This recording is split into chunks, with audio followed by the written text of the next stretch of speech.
news arrived of the signing of our Declaration of Independence. Now we had a new army and a new nation.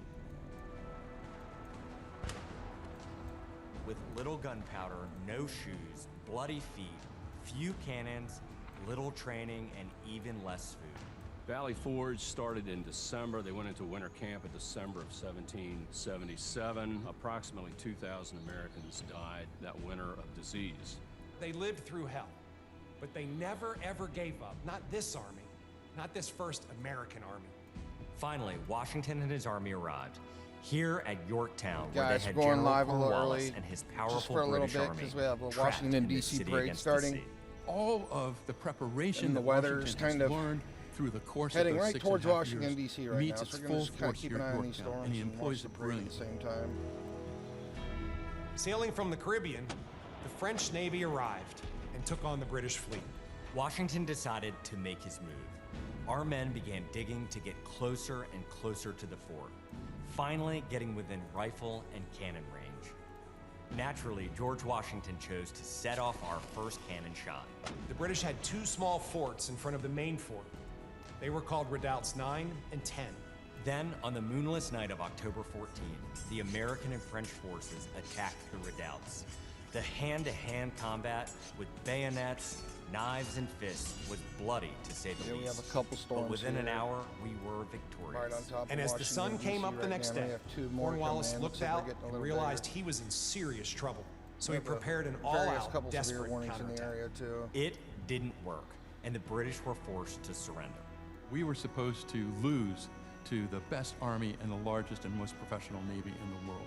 But our young army had won the war and our freedom. The freedom we hold so dear. And 250 years later, for what started as a ragtag group of shop owners, has now become the most powerful army in the world.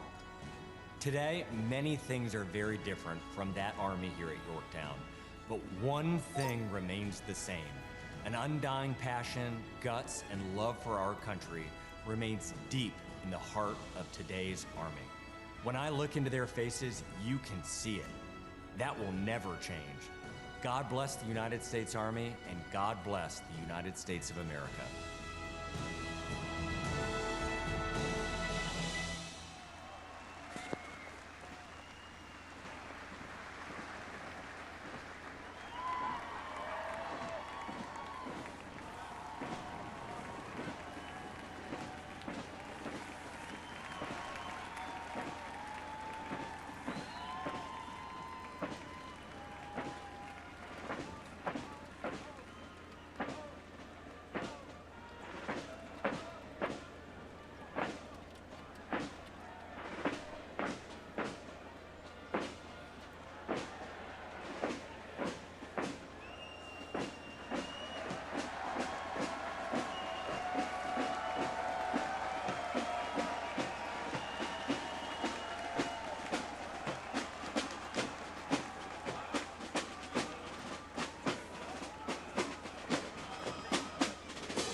Oh no, it's freezing up.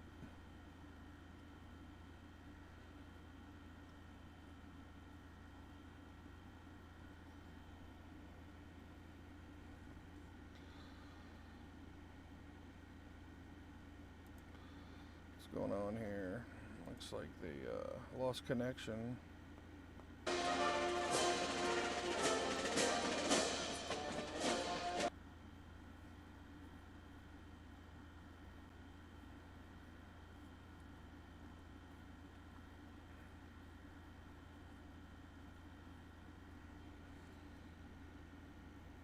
Not good, guys. I don't know why the parade's cutting out.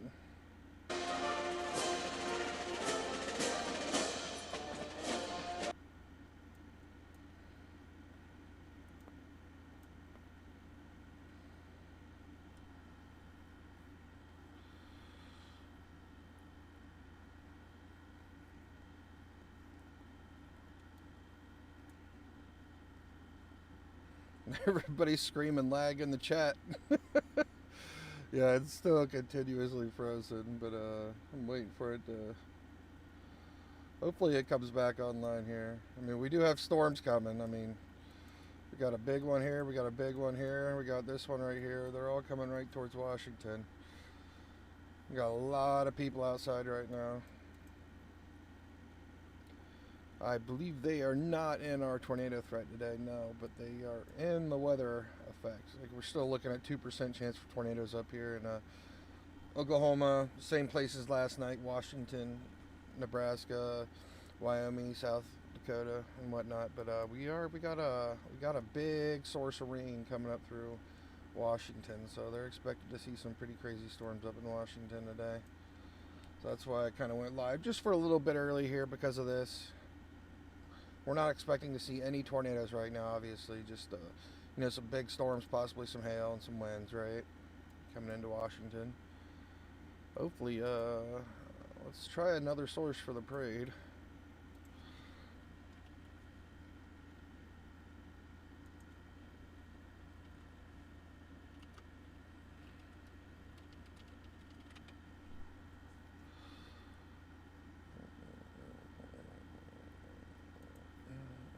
Nation and official ceremonies, major sporting events, and their own, the U.S. Army's own Twilight Tattoo. The Old Guard also maintains 24-hour vigil of the Tomb of the Unknown Soldier, while also conducting funeral services honoring our fallen heroes in Arlington National Cemetery. The regiment's 50 campaign streamer stand is a testament to its long, faithful service to our nation.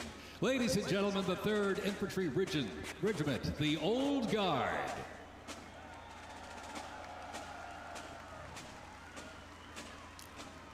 In 1775, the shot heard round the world at Lexington and Concord sparked a revolution, uniting 13 colonies and forging a continental army from farmers and frontiersmen. Against the odds, they turned the tide at Trenton and Saratoga, survived Valley Forge, and at Yorktown forced a British surrender, securing independence and giving birth to the United States of America.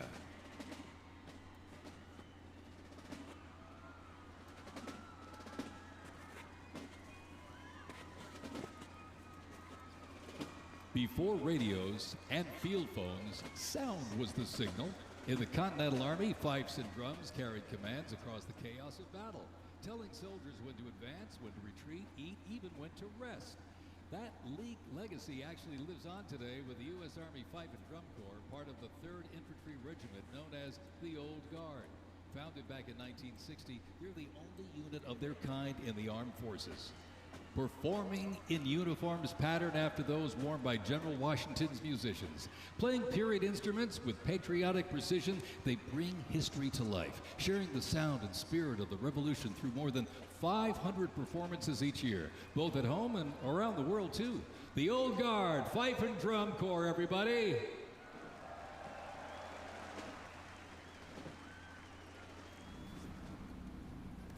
Seeing the first of the period costumes that we'll see many of in this parade. Tara, Sergeant Major, if you want to tell us what we were just looking at and should be looking at again momentarily. So some of those first troops that were walking past in the period dress, we saw them holding what looked to be a very long rifle, but it's not a rifle at all. Tell us a little bit about this gun. Yeah, so we see George Washington walking out, leading his troops. Obviously, he first commissioned the 10 companies that would eventually become the first Continental Army. These storms are getting big what you fast. see there is They're him walking coming right with a at smooth DC. bore flintlock rifle. Wow. Very different from the rifles we use today.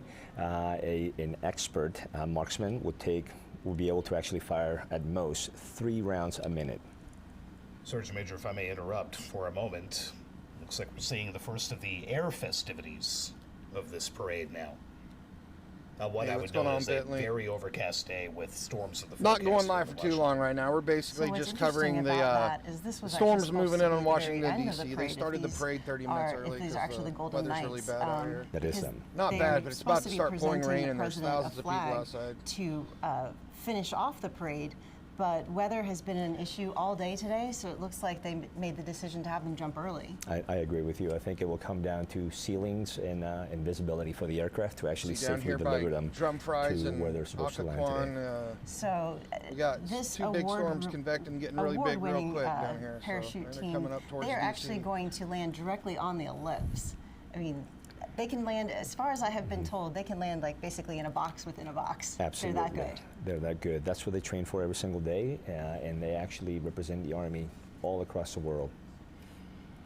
Seeing the first of the Civil War era troops coming out now, Sergeant Major, we have folks from your old neck of the woods, the 4th Infantry at Fort Carson, Colorado. Tell us a little bit about what you were seeing. Yes, August. So the 4th Infantry Division is actually leading, or is coming right behind them right now. You know, first came into existence in 1917. Participated in World War I, World War II. We see them all the way down to the GWAT. We saw them in the highlands of Vietnam. But it's very dear to me, near and dear to me, the Ivy Division, known as the Ivy Division because of the Roman numeral 4 that made up the division itself. So we've seen the Revolutionary War, we've seen the Civil War. Let's pause now and take in some more visuals as the nation celebrates 250 years of the U.S. Army. 250 years. Sack coat for work and battle with brass buttons and colored trim that mark their rank. Well, by war's end, that rugged sack coat became the soldier's uniform of choice. As the war escalated, volunteer enlistment surged. Congress authorized support for a force of up to 500,000 new troops, answering the call to preserve the Union. As they march by, representing the Civil War era of our nation's history, is the 4th Infantry Division based out of Fort Carson, Colorado.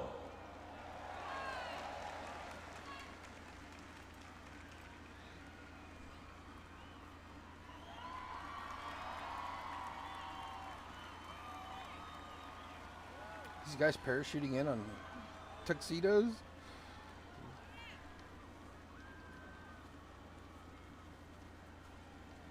Amen, B.B. Hansen. We're a weather channel, but we're now live because the parade was started 30 minutes early because of the weather. So kind of keep an eye on things here.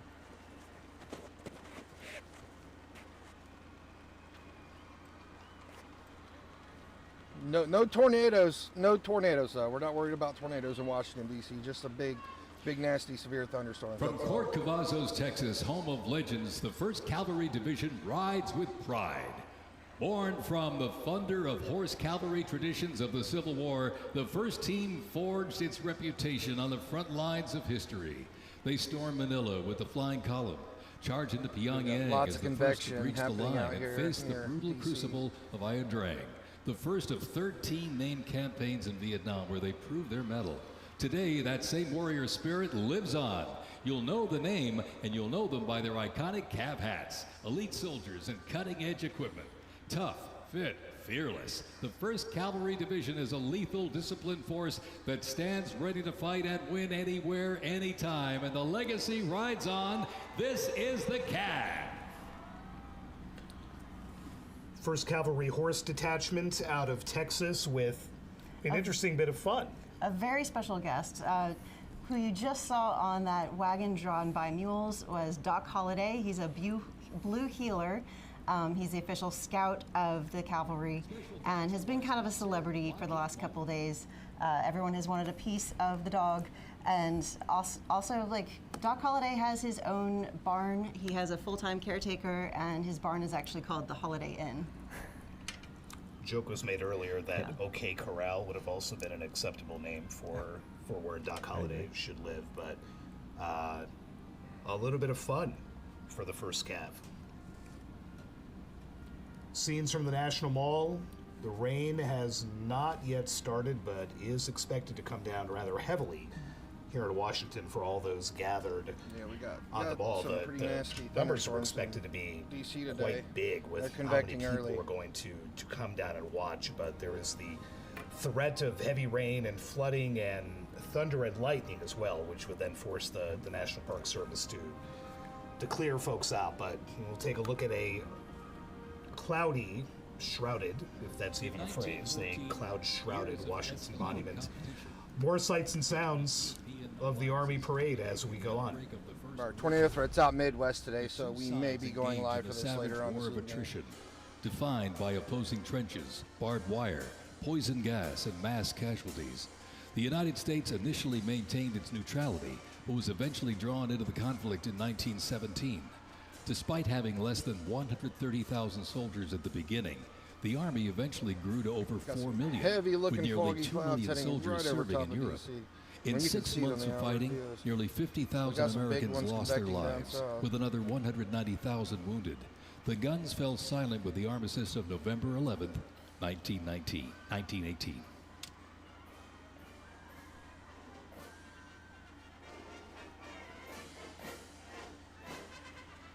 Just another heads up, there's 0 tornado threat in Washington, D.C. right now.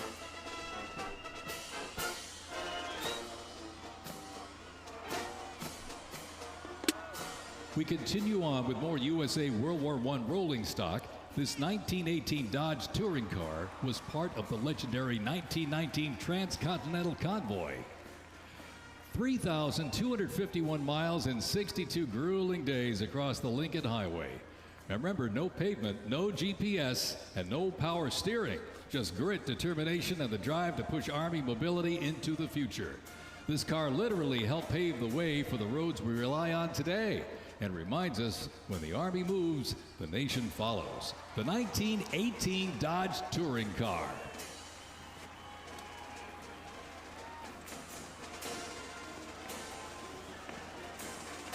I believe that's World War I soldiers.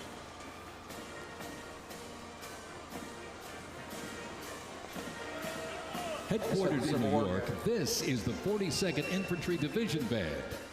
At the start of World War I, the 42nd Infantry Division was formed with troops from 27 National Guard units, stretching across the country like a rainbow. Composed of skilled musicians from all walks of life and professional occupations, they perform a variety of musical genres. Though their mission is primarily a musical one, the members were ordered into active federal service back in 2004 in support of Operation Iraqi Freedom 3. The band has also served in support of numerous state active duty missions, including cleanup efforts following Hurricane Sandy, distribution support during COVID-19, and recently, support for New York State Corrections. Commanded by Chief Warrant Officer 2 Ethan Wagner and led by Drum Major Sergeant First Class Drew Gans, the band is performing Over There, written in 1917 by Broadway composer and recipient of the Congressional Gold Medal George M. Cohan. Representing the World War I era is the 82nd Airborne Division, based out of Fort Bragg, North Carolina. You'll notice the unit is wearing replica World War I uniforms signifying the soldiers who served our nation during this time. When the Americans entered the Great War, our soldiers, under the command of General Blackjack Pershing, hit the trenches in the new standard. It was the olive drab winter service uniform. Now on their heads you'll see a steel helmet with sand-textured paint built to deflect deadly shrapnel from above. Not bulletproof, but battle tough. Nicknamed the Pershing boot, on their feet was the M918 1918 French boot. It was designed to survive the brutal grind of trench warfare. And on their backs, the field pack, rations, ammo, first aid, and a gas mask. Everything a doughboy needed to fight and to win. We're just here live because they started the parade 30 minutes early due to severe weather coming. No tornado threat. Incidentally, the 42nd Infantry Division was deployed to heavy combat abroad and then deployed again in World War II, ultimately liberating the Dachau concentration camp. The 42nd responded to the terrorist attacks on 9/11. Later, with the war on terrorism, the rainbow stretched across the world again, deploying in Iraq and Afghanistan.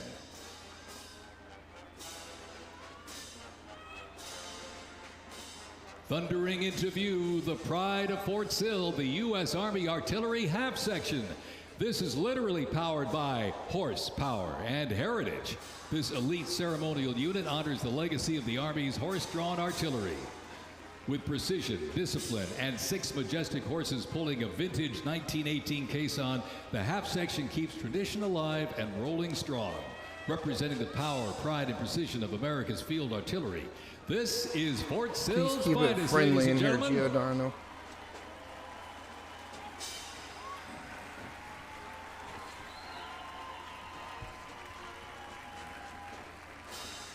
Special thanks to our sponsor, Form Energy.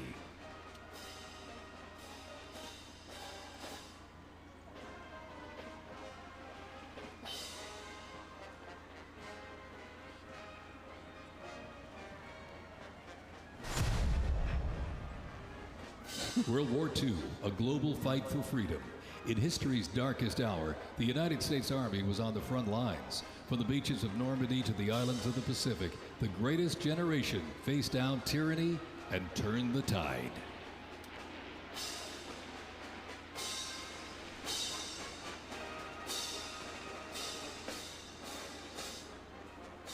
From bombers to fighters to transports, U.S. Army aircraft started to thunder across the skies in World War II. And take a look up there, ladies and gentlemen.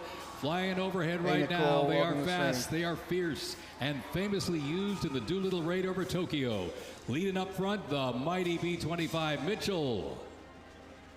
We're just here because up next, the Cadillac of the Sky. They started the parade early because of the weather threat. More troops in period uniform. We just saw some aircraft fly overhead. Kind of keep an eye on the storms that are heading towards Washington, D.C. right now. We just saw two P-51 Mustangs and one B-25 Mitchell fly over. The P-51 really was a game changer for the U.S. Army Air Forces in escorting bombers safely to target. Are big, quick and the B-25 Mitchell, of course, was made famous by the Doolittle raid when they basically stripped this bomber down to its bare bones and were able to launch it off of the Hornet to strike on Tokyo. Just in the last 5-10 minutes, they gotten big. Command Sergeant Major, this was kind of the dawn of the Jeep era for the military, a vehicle that's so intertwined with the military and the minds of Americans. Everybody knows there's pictures of them together. Quarter-ton Jeep. Just keep it family friendly here, guys. Widely produced vehicles after the war. We know everything political is going to be at least 50-50 minimum. You see them all over the place. Some of them still look kind of similar in a way to what we might have seen then, but we got another big storm up here. Not quite the same. You see the Commander-in-Chief standing and saluting as we see soldiers from both the 101st Airborne out of Fort Campbell, Kentucky, the 82nd Airborne out of Fort Bragg, representing these soldiers from World War II. And really, this is home for you with your more than 20 years serving in the 75th Ranger Regiment. Talk about these two storied units, the 82nd and the 101st. Hard. I was in the Army back in 2001. What it's meant to you to go back to Normandy, to see the cliffs that those men scaled, to be part of that unit. Oh, those two units were crucial to seizing several towns. The 2nd Ranger Battalion was the main one. The 3 companies, D, E, and F, that were tasked to climb Point du Hoc, which is a key terrain that could actually destroy anyone coming into Omaha and Utah Beach. 100-foot cliffs, 225 Rangers were tasked with one of the hardest missions of the invasion, and they managed to get to the top. Now, 90 were able to continue to fight, but it was a critical battle in seizing Normandy Beach. So only 90 made it of the 225 that scaled those cliffs? And that is correct. Wow.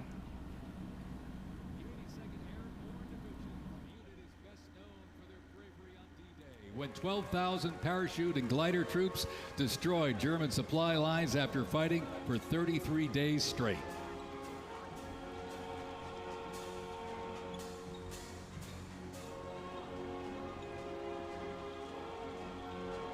The 101st Airborne Division, based out of Fort Campbell, Kentucky, traces its lineage back to 1918 when it first established as the 101st Division.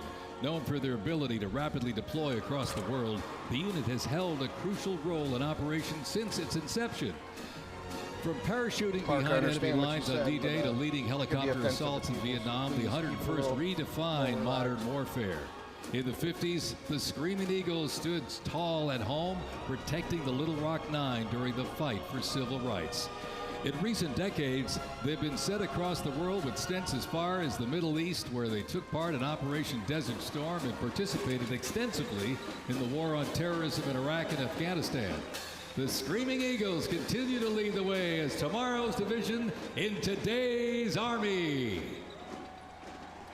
They actually have riding going in Austin, Texas today. Now that there's no weather. Now riding along Constitution Avenue, Sergeant Major. tell us what we're seeing. Yes, so we're looking at the Sherman tanks right now. Next time you hear people say that the government controls weather, ask them why they weren't, German, why weren't they protesting in Austin last week? Very maneuverable. And why is the weather still not bad in Austin right now? Wreak havoc across the German armor formations. More than 50,000 of them were produced in the war.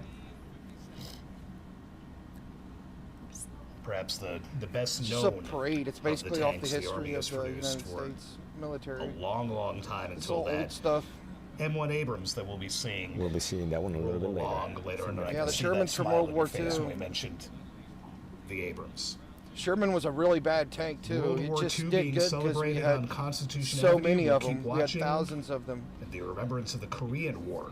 One coming up Tiger next. tank from Germany could take out like 20 Shermans by itself.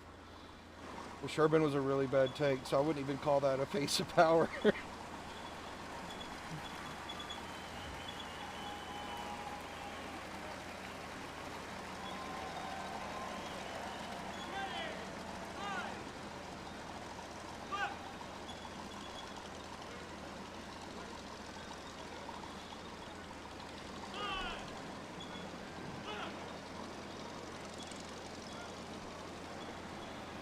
The U.S. Army Transportation Corps motto states, "Nothing happens until something moves."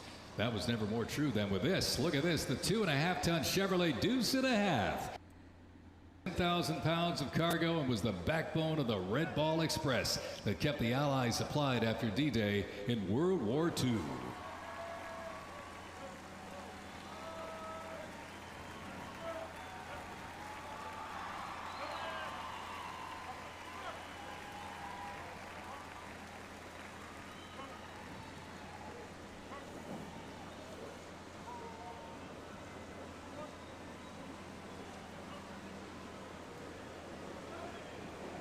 Man, you guys really want people to argue with you today, don't you? Come on. Please keep it friendly in chat.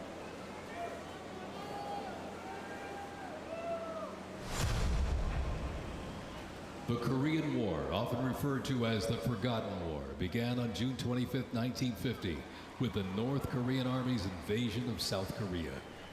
A coalition of South Korea, the United States, and other United Nations members defeated the invasion and advanced into North Korea. The Storms are getting coalition big, fought and they're heading defeated two towards Chinese Washington pretty offensives quick. in the spring of 1951.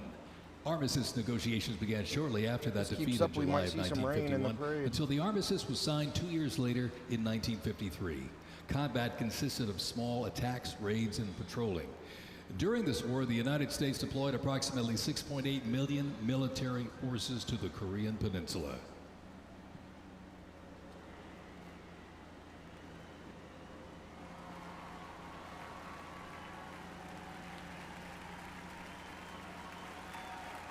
How you doing, Ben Stars? Welcome to the stream.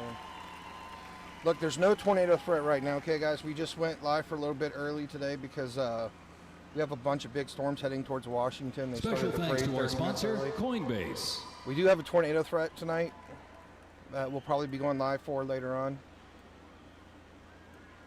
Up here, same place as last night, up here in Montana, parts of Wyoming, South Dakota, Nebraska, and the tip of northeast tip of Colorado, and we also have some possible 2% chance of tornadoes down here in Oklahoma and south of Kansas.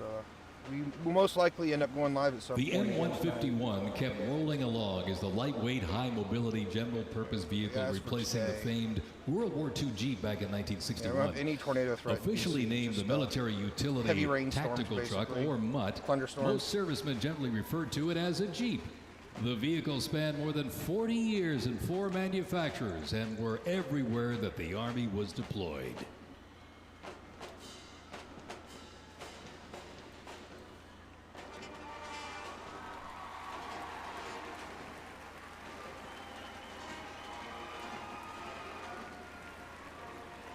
Another rolled by earlier, and at 2.5 tons, this Deuce and a Half, the M35A2 classic military transport truck, was a mainstay of the U.S. Army for decades, particularly during the Vietnam War and Operation Iraqi Freedom. The Deuce and a Half proved its value moving cargo, supplies, and soldiers. Its capabilities include up to 5,000 pounds off-road and 10,000 pounds on-road. making it ideal for moving just about anything. In the jungles of Vietnam, the U.S. Army faced a new kind of war. Helicopters became the new workhorses of battle, delivering troops, firepower, and supplies into some of the most unforgiving terrain on Earth.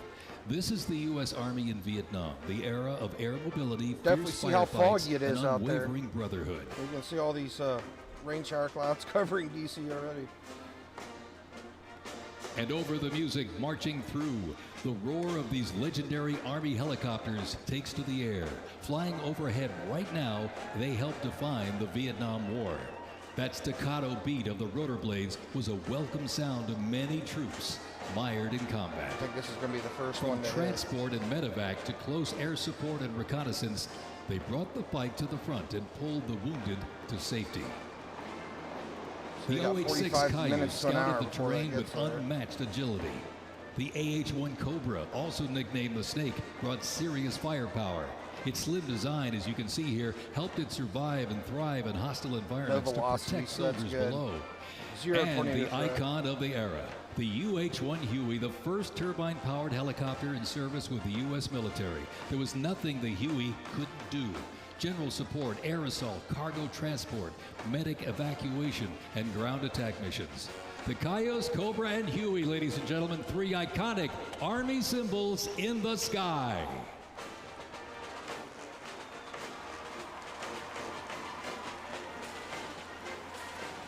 The 1st Cavalry Division Band, based out of Fort Cavazos, Texas, has played a vital role in U.S. military history. Since its origins back in 1855 as the band of the 2nd Cavalry, it has supported operations from the Civil War to Desert Storm. Over time, it's evolved into a powerful force using music to strengthen bonds between soldiers and engage with communities. From World War II in Korea to the Vietnam War in Bosnia, the 1st Teen Band has enhanced morale and upheld the division's enduring legacy. Today, the band continues its mission using music to shape perceptions, foster trust, and promote national Army and division interests. Standing ready to serve, it remains an enduring symbol of the 1st Cavalry Division's legacy and commitment to duty. The band performs Hit the Leather and Ride, a march composed by Captain Robert Meredith Wilson. This piece reflects the cavalry's transition from horses to mechanized warfare, capturing the speed, the resilience, and the tradition of the division. From Fort Cavazos, Texas, everybody, the 1st Cavalry Division Band.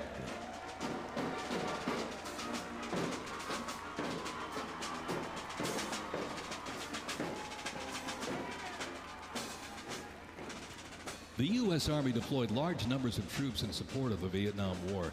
The first contingent of U.S. Army advisors arrived in Vietnam in the late 1950s, and that quickly grew to a small team of around 100 soldiers, which then expanded to more than 600 over the next decade.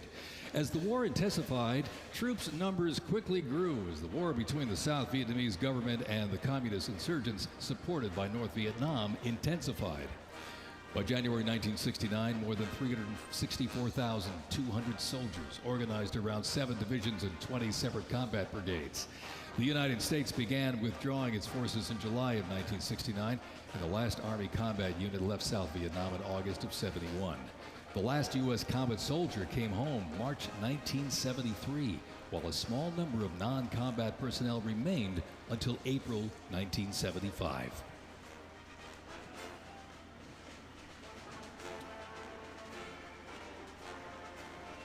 Representing the Vietnam War era is the 101st Airborne Division based out of Fort Campbell, Kentucky.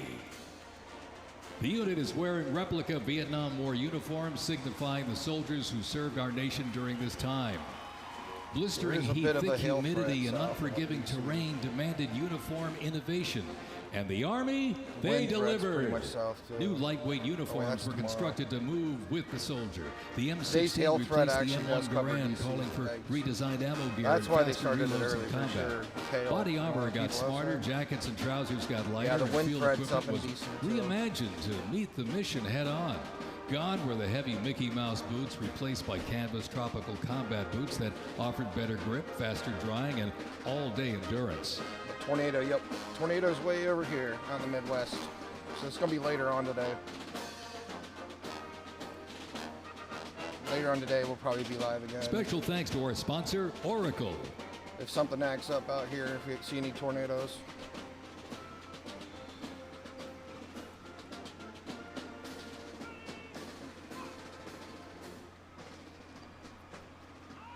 Yeah, if there's anybody at the parade right now, just understand there is absolutely zero tornado threat out here. This is just big thunderstorms, maybe possibly some light hail.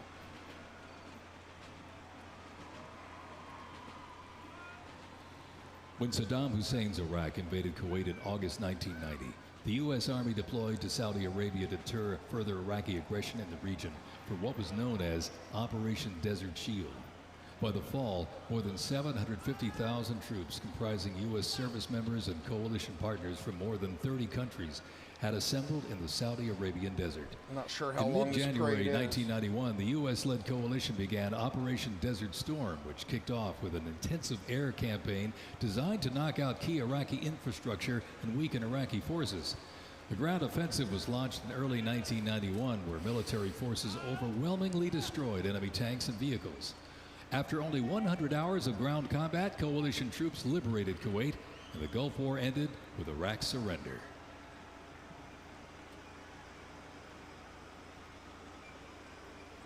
So this parade's approximately 2 hours long.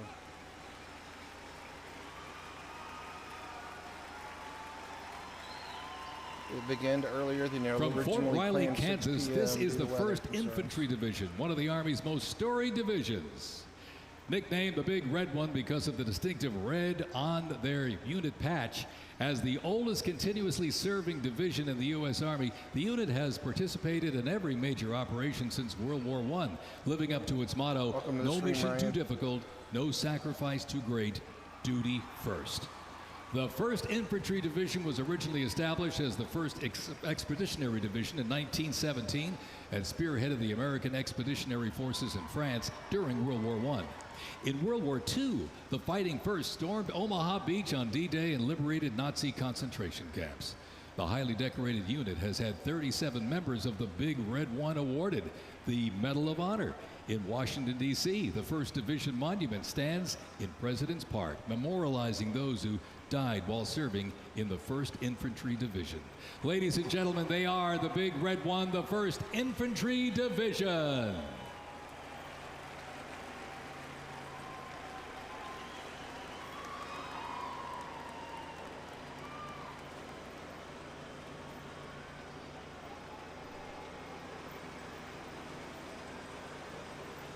More military rolling stock.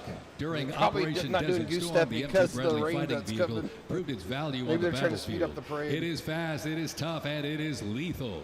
Named for General Omar Bradley, a leader from West Point's famed class of 1916, the Bradley was built to carry troops into combat with protection and power. Armed with a 25mm chain-driven cannon and twin tube-launched optically tacked wire-guided missiles, it played a critical role in clearing the way during the ground assault back in into 2001, Iraq. I went in to drive While a the Bradley. Paladin looks and sounds like a tank, it is technically a self-propelled howitzer and was first introduced back in the 1960s.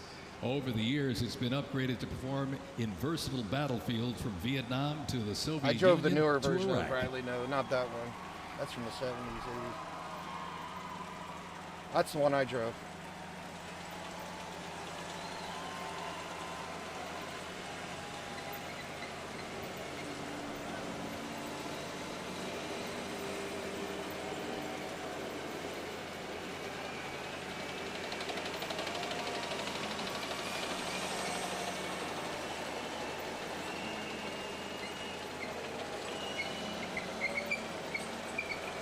Hey Drew, how you doing, buddy?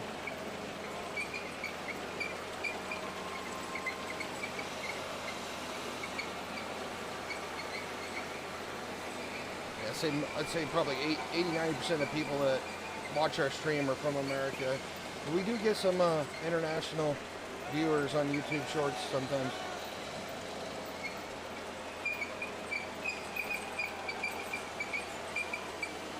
We had somebody from New Zealand last night.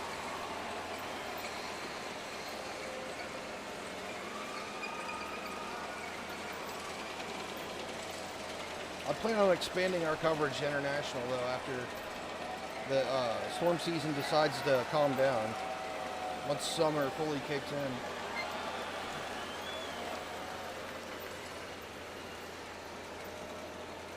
Yeah, anybody just showing up, we turned on the stream a little early today just because they started the parade early due to severe weather coming in. And as you can see, these storms keep getting bigger and they're getting pretty close to DC, so. Probably gonna start raining there in about 30 minutes and they got a ways to go.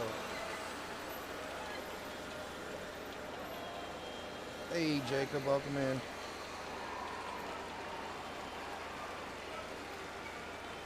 The storms are getting big quick down here. Sure. Let me know when to. Gulf War now being celebrated on Constitution Avenue, along with all the armor that helped play such a key role in that essentially 100-hour battle. Tara, gives a sense of what we've been seeing. So we have just seen Abrams tank after Abrams tank kind of staggered in 2 rows. I can only imagine what it feels like on the pavement out there with the sounds, but the Gulf War was really the first kind of major tank battle for the Abrams.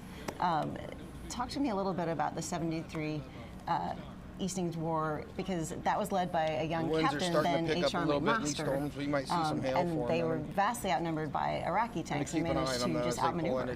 You're right. It's one of the fastest wars. First was 1991 Operation Desert Storm, as you mentioned it.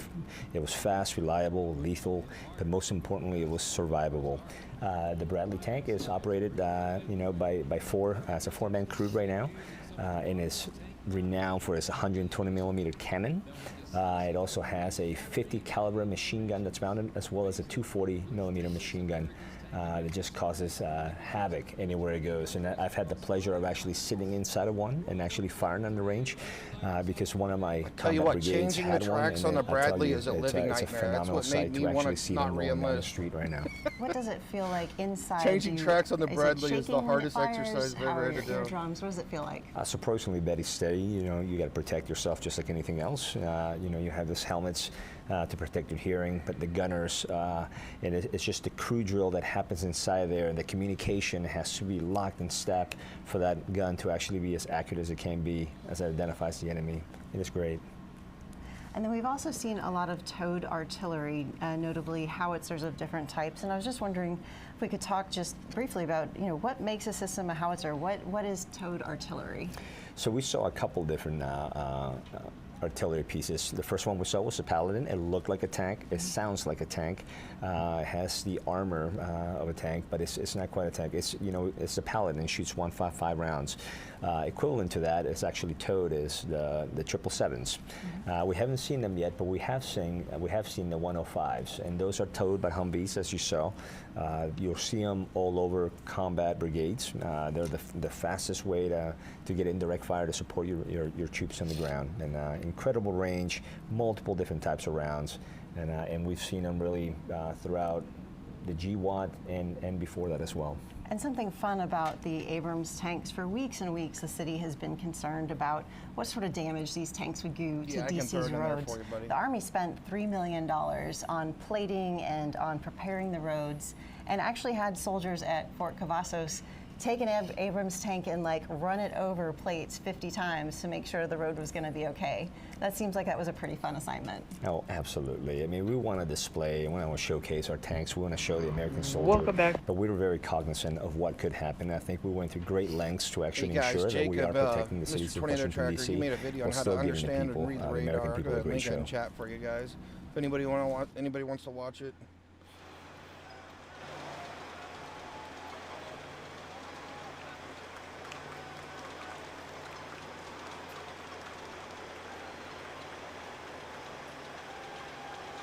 We also have our Discord up too. If anybody wants to join up in the Discord, it's 100% free. It's just like a big weather chat room where we basically discuss the weather as it's getting bad.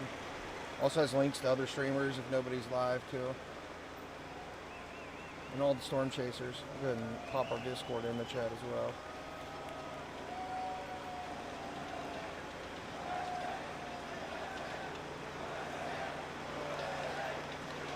First used in Operation Desert Shield and Desert Storm, the M119 howitzer brought precision firepower to the front lines.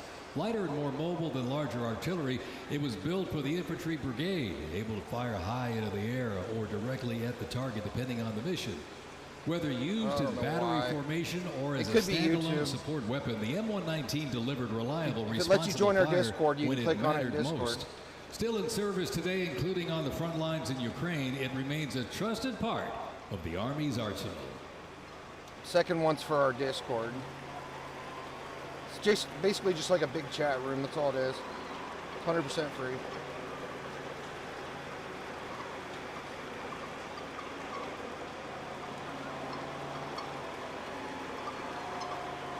Or yeah, you can click on his profile.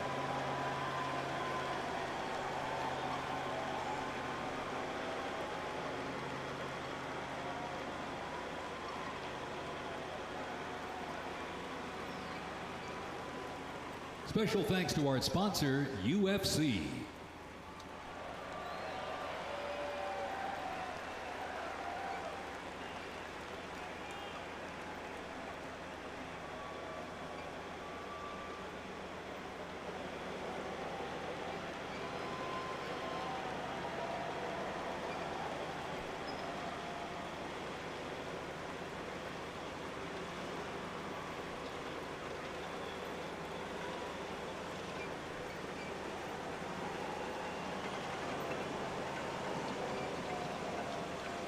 See, it's almost 3 o'clock out in the Midwest right now. I don't think we have any severe warnings out there yet. On September 11, 2001, terrorists destroyed the World Trade Center in New York City and struck the Pentagon in Washington, D.C. using commercial airliners. In response, the U.S. launched the global war on terrorism. The U.S. would stop potential threats around the world and take the fight to terrorist groups and the nations that back them. The Army immediately deployed forces to Afghanistan to destroy Osama bin Laden's al-Qaeda terrorist organization and depose his sponsors, the ruling Taliban. The 2003 President Bush expanded the war to Iraq. Soldiers and other armed services overthrew Iraq's dictator Saddam Hussein. The fight to stabilize Iraq and prevent terrorist groups from overthrowing its new government continues to this day. The campaign in Afghanistan lasted until 2021 when U.S. forces withdrew. The Taliban returned to power. Over the course of the two-decade conflict, over 2 million servicemen and women, less than 1% of the American population, deployed in support of the global war on terrorism. Most of those who served were members of the United States Army.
That guy could be looking at his phone right now, watching us, looking at these stars.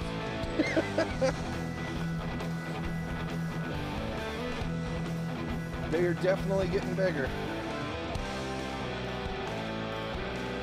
Hopefully they don't start forming hail before they get there. We've got some pretty big severe areas in them now.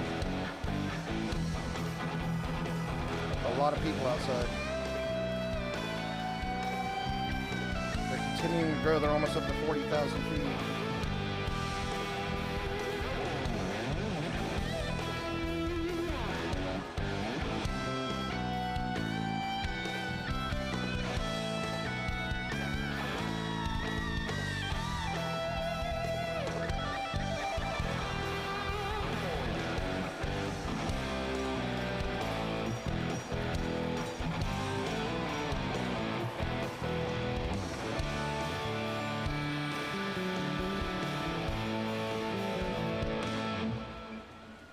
Heads up, we have 0 tornado threat out here right now. We just have some big thunderstorms coming through DC. If anybody's there at the parade watching.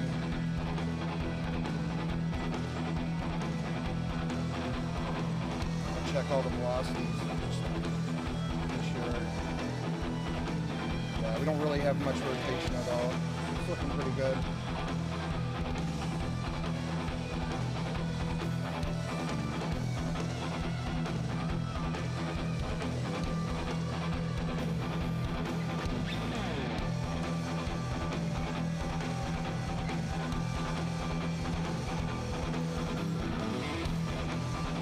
Said 2 hours. I think it's going to be much shorter because they started at 30 minutes earlier, and it looks like, yeah, they're not even goose-stepping, so I'm assuming it's going to be much shorter parade than 2 hours. They probably have like a speed-up mode that they do. Because these storms are really getting close. For probably another 30 minutes, it's probably going to start raining in 30, 45 minutes.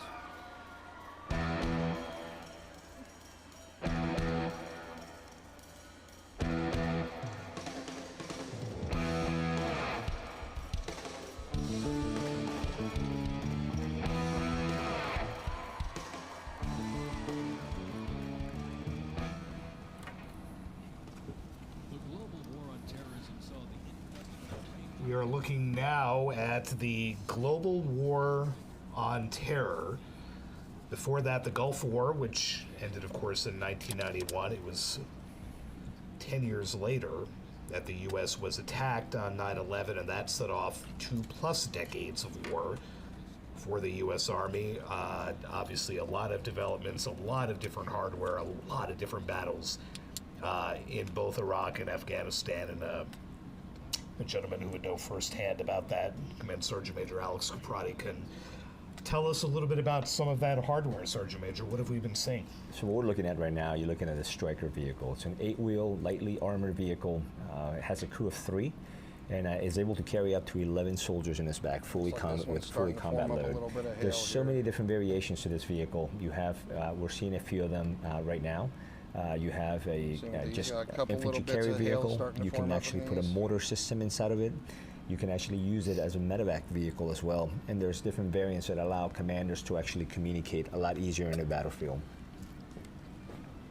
We've seen soldiers from the 10th Mountain Division taking part in this part of the raid, or this part of the parade rather, based in upstate New York at Fort Drum. More than 20 deployments for the 10th Mountain to both Iraq and Afghanistan. I'm going to go AFK for a minute. Please behave, guys. What we haven't seen so far, both for the global war on terror and for the modern era, which I think these two sections are kind of blending into as we go into the final kind of 2 decades to present day, is a massive air parade of all of the Army's air assets, starting with the 160th Special Air Operations Commands, the Night Stalkers. Talk to me a little bit about their role in the days literally right after September 11th attacks and what they were able to accomplish by getting our soldiers into Afghanistan.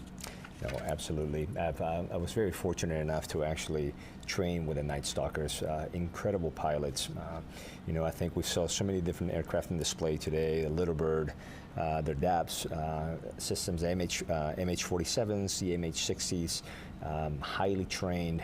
They own the night. And I was fortunate enough to be in some pretty tough places. And you can always count on Night Stalkers to always find the X and always put you in the right spot and always pick you up in the right place when the time was called. So we're hoping to see, I hope it was not a weather decision that was made, but hopefully we can still see them flying today. We're expecting right now to see almost 50 helicopters flying directly over these troops, but weather's been an issue all day long today, and the ceiling, you see those low-level clouds, and you see kind of the fog.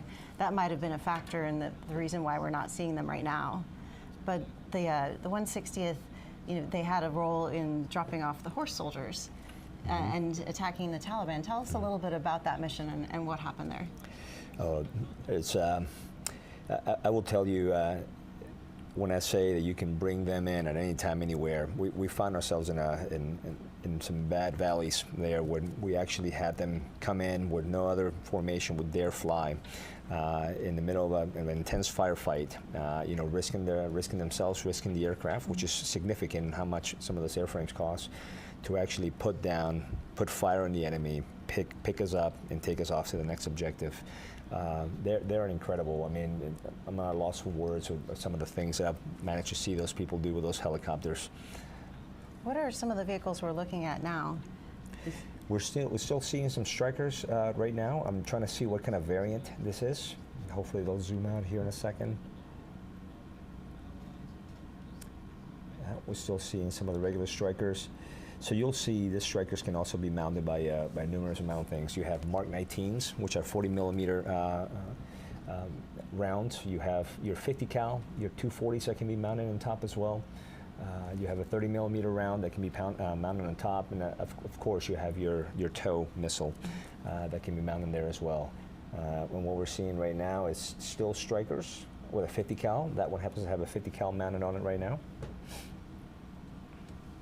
And the camera is actually cutting to Senator Joni Ernst, who herself is a military veteran. One of the things we hadn't said about the Abrams tanks before is that while they were crawling along at maybe 3 miles an hour, those things can actually haul. How fast can they go? Gosh, I want to say close to 42 miles an hour, if I'm not mistaken. You got to look at my map. Maybe you know the better answer. Pretty sure no one was going to allow them to go 42 miles an hour at No, Constitution not at all. today. Not at all. Not today. So we have gone through the wars of the U.S. Army history, from the Revolution through the Civil War, both world wars, Korea, Vietnam, the Gulf War, global war on terrorism encompassing both Iraq and Afghanistan. What we'll be seeing next is what they're calling the modern day part of the parade. It is all the hardware, all the aviation that the Army is counting on for any near-term conflict with an adversary. So we'll see the armor, we'll see the artillery, we'll see the helicopters. We'll even get to see apparently a HIMARS battery, which perhaps even casual news readers have heard a lot about over the last, let's say, year and a half because of Ukraine, Tar. That is that high mobility rocket launcher system that Ukraine has just coveted and has been so vital in its ability to fight back against Russia's invasion that started in 2022. The HIMARS system is basically a mobile system, and they actually trained on it here in the U.S. and then they trained on it again overseas and learned how to be able to fire and move and get it out of the way. Can you talk a little bit about what we've been able to do for Ukraine with this system? Absolutely. One of the biggest things is that interoperability that we have in training them to actually be able to defend themselves. That has been a critical weapon system for them, and as you said earlier on, their ability to fire and move and not become a fixed target. As you know, they've had many casualties due to artillery and the massive artillery that they receive. This allows them to fire a pinpoint shot and then get up and move away before the enemy is able to actually cue in on them. What's interesting too is that while this is the modern era and we are seeing weapon systems that have played vital roles in the war on terror for the last 20 years, the Army's in the middle of a massive transformation in how it's thinking about war, in the systems it might be chasing after, especially as we've seen kind of the introduction of drones and we've seen them play such an important role in Ukraine. Can you talk a little bit about how the Army of the future is thinking and how it's adjusting and the kind of weapon systems it's looking for? Absolutely, that's a big change the Army is making right now. Secretary of the Army and the Chief of Staff habitually talk about it. The Army Transformation Initiative is really creating or acquiring war-winning capabilities faster. That's, in its essence, is get the right things in the hands of soldiers much faster than we have been doing it forever, right? Looking at force structure, looking at what are some of those threats that we're going to be facing in the future, and then look at what we have now, and then training and building our force for the future fight. That is significantly the biggest thing, is how do we bring AI, how do we bring technology and embed it into everything we do to make our processes faster and make our people more lethal. What are some of the things we're learning from how we've seen drones be employed? And do you still need the Abrams tank? Do you still need the Bradley fighting vehicle, or do they become more vulnerable? Do you have to change how you use them? Oh, I mean, modern warfare changes all the time. The UAS systems, now you have ubiquitous surveillance, constantly you have to be aware of that. But there's a lot of changes at the ATI. We're looking at systems Man, I that went to we're the bathroom, phasing come out. back, and look at A these storms 64 merged together Delta and got model, for bigger. example. We're looking at different loitering munitions that have further range. Is how do we make things better? How do we take the things now that are obsolete and make better programs? As we see more of this armor go by the presidential reviewing stand, the president seated in between the First Lady and Defense Secretary Pete Hegseth, we've seen the president jump up and salute quite a bit, Sergeant Major, when everyone else on that platform has been sitting.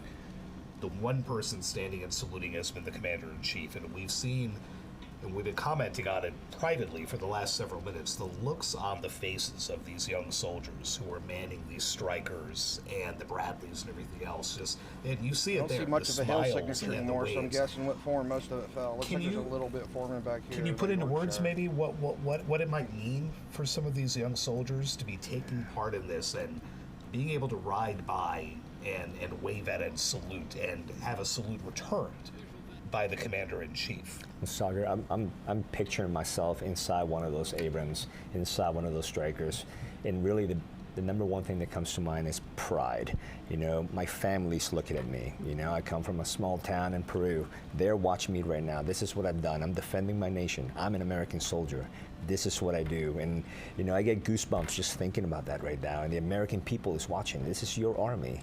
And all that hard work and all the dedication and discipline that goes into making ready soldiers is being displayed in front of us right now. So I think pride is the number one thing I would feel inside of me. And mentally, for these soldiers who are manning the old equipment, it's one thing to be in the Bradleys or to be in the Abrams, but for those who are maybe in the Sherman or flying the Hueys that we still hope to see that we did not see, or the Humvees, for that matter. What kind of preparation went into that? Like, is there that little bit of nerve? Would you think that, like, okay, I've now got to drive a 80-year-old weapon system and wave to the President of the United States? Well, that's right. It's not like riding a bicycle, right? There's a lot of training that went into this, much like we approach training with safety and readiness in mind at all times. These are frames that took many hours to actually master, to ensure that, one, we don't damage equipment, and two, we safely maneuver them across. More than an hour now into this parade marking the U.S. Army's 250th birthday. Still more to come, assuming the weather can hold off. We hope to see some more fun aircraft, and at the very least, we will see some more soldiers. Back with you shortly. By securing ready, prompt, and sustained land dominance by Army forces across the full spectrum of the conflict as part of the Joint Force.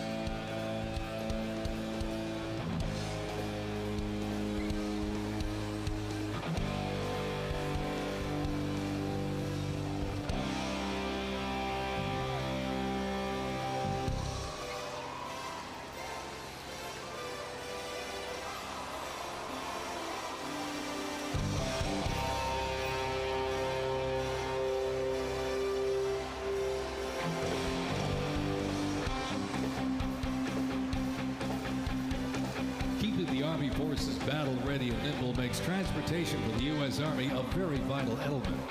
Spread across the parade today, numerous fighting vehicles, some designed for very specific functions and others for flexibility, but they all must be maintained. With over 200,000 trucks alone, wheeled vehicle mechanisms ensure that the fleet of vehicles are ready, and these mechanics get the job done. This convoy starts with the M777, a lightweight howitzer. These lightweight howitzers may not look particularly lightweight, We have two of those but trucks are in made my from backyard. titanium. They are 7,000 pounds lighter than their My buddy loves predecessor, those trucks. the old M198. Used by the Army since 2005, the M777 is currently being used in Ukraine. Weighing only 4,700 pounds, the M119 howitzer is smaller and is used by infantry brigades, particularly for air assault missions. It was first used in Operation Desert Shield and Desert Storm in 1991 and is also seeing active use in Ukraine.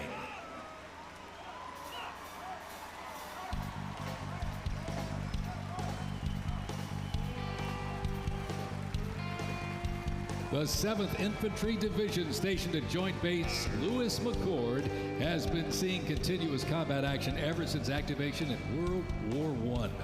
From Europe to the Aleutian Islands, Japan, Korea, Afghanistan, and the Pacific, the Bayonet Division boasts a proud history of answering the call of its motto, "Trust in Me," with resolute dedication. Looks like rain's almost there. Sent to deployments and conflicts around the globe since it was founded, the division returned to Fort Lewis in 1971, its first time on American not sure soil where the since exact location of the 1934. parade is, but I know The it's probably 7th inside Division, the square originally somewhere. called the Hourglass Division due to their patch design, gained the nickname Bayonet Division during their deployment to Korea in June of 1950.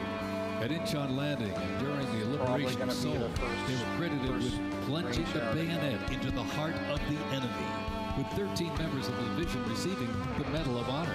The 7th enables and sustains the combat readiness of 2 Stryker Brigade combat teams and a combat aviation brigade.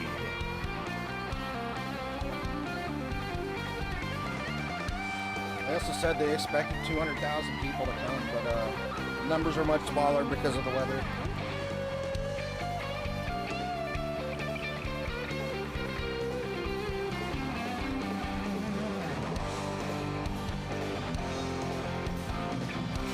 With the American soldier, the cornerstone of everything the Army does, we are continuously transforming.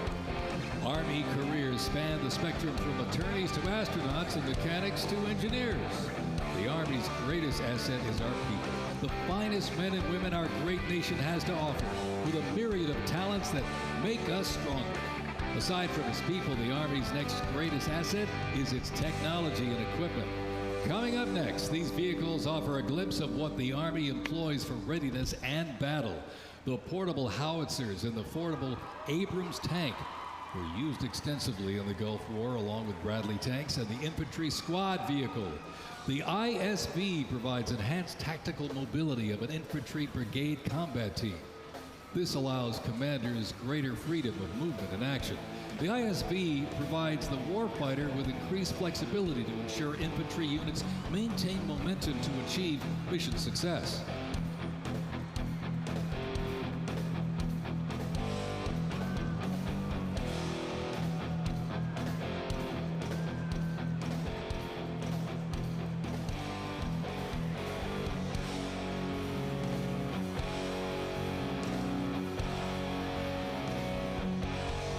Still seeing basically a 0% chance for tornadoes here in DC. In case anybody was concerned, this is mainly just a thunderstorm threat, with a very small chance of hail threat. We will be seeing some severe weather tonight and other places most likely. We do have a large area of 2% chance for tornadoes out here in the Midwest.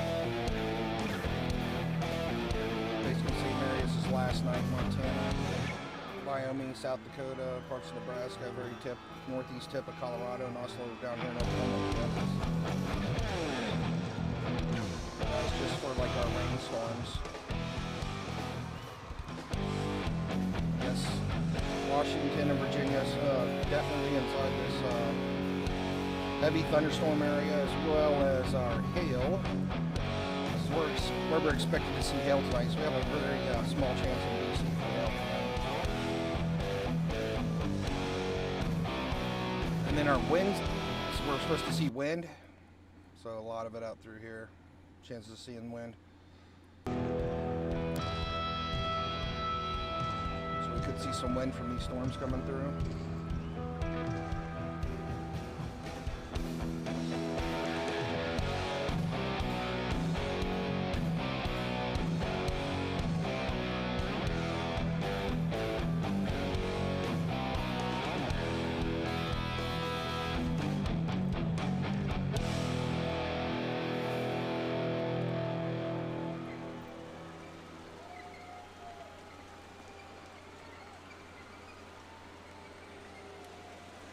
When duty calls, U.S. Army soldiers don't just answer, they lead. The parade location. From Fort Bragg, witness a powerful demonstration of strength, purpose, and the unmatched capability of today's Army.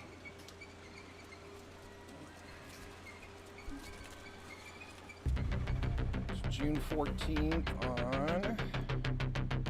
Parade runs along routes along Constitution Avenue has Northwest. made me see my potential, starting at 23rd and I feel like Street it's near molded Lincoln me Memorial. into a better person. I grew up in a very patriotic household. My grandfather, he served in World War II, and his brother, my uncle, served in Vietnam. I can do this. If they can do this, I can do this. When I was born, my dad was still serving in the military, and him coming home in his uniform, I'm like, yeah, I want to do that. Ready for takeoff. My motivation, I think it follows in line, I think, with what my family's done is kind of a sense of duty to serve our country and give back since it's given us so much. I'm a very, let's say, timid person, but definitely helped me become a more confident person.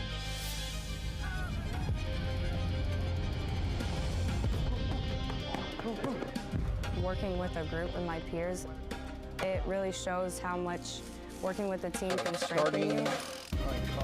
Am I ready to go? I drive a lot of purpose from serving others. I think serving something bigger than myself gets me out of bed. Parade's right across the river there.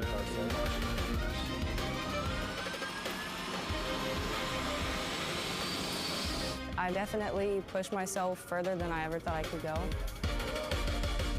So the parade's like right in here. I joined military service because I want to Literally deploy. right That's my main goal, is deploy. If we get the call, we have to go somewhere, we'll do what needs to be done. That's just the way we operate here. For Smyrna, Delaware tomorrow? This is one of the few jobs in the nation where we all take an oath to say, I'm willing to put my life on the line for you, and they're willing to put their life on the line for me. This is what we train for. This is what I want to do. My team leaders and squad leaders, they know exactly what to do. Check equipment, check weapons, check ammo.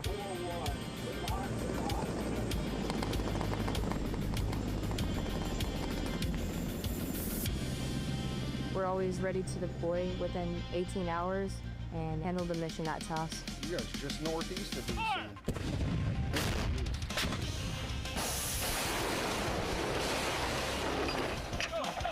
You said tomorrow, right? It's today. For tomorrow. Light rain, it looks like. So light rain showers. We jump so frequently so that our jump masters and the paratroopers are ready to deploy. Tornado threat tomorrow is still out in the same area. I mean, all the storm chasers are out in Montana passionate about being a jump master. for the next 3 days. The paratroopers, they see what's you, going on out here. You know, they believe in you. Yeah, for tomorrow, yeah. There's no threat I for love to tornadoes instill in that Delaware confidence tomorrow. with my passion into those Looks paratroopers. like the wind and hail is going to be south of It's a rush. It's great. It could get a little wild in Delaware, but I'm not counting on it.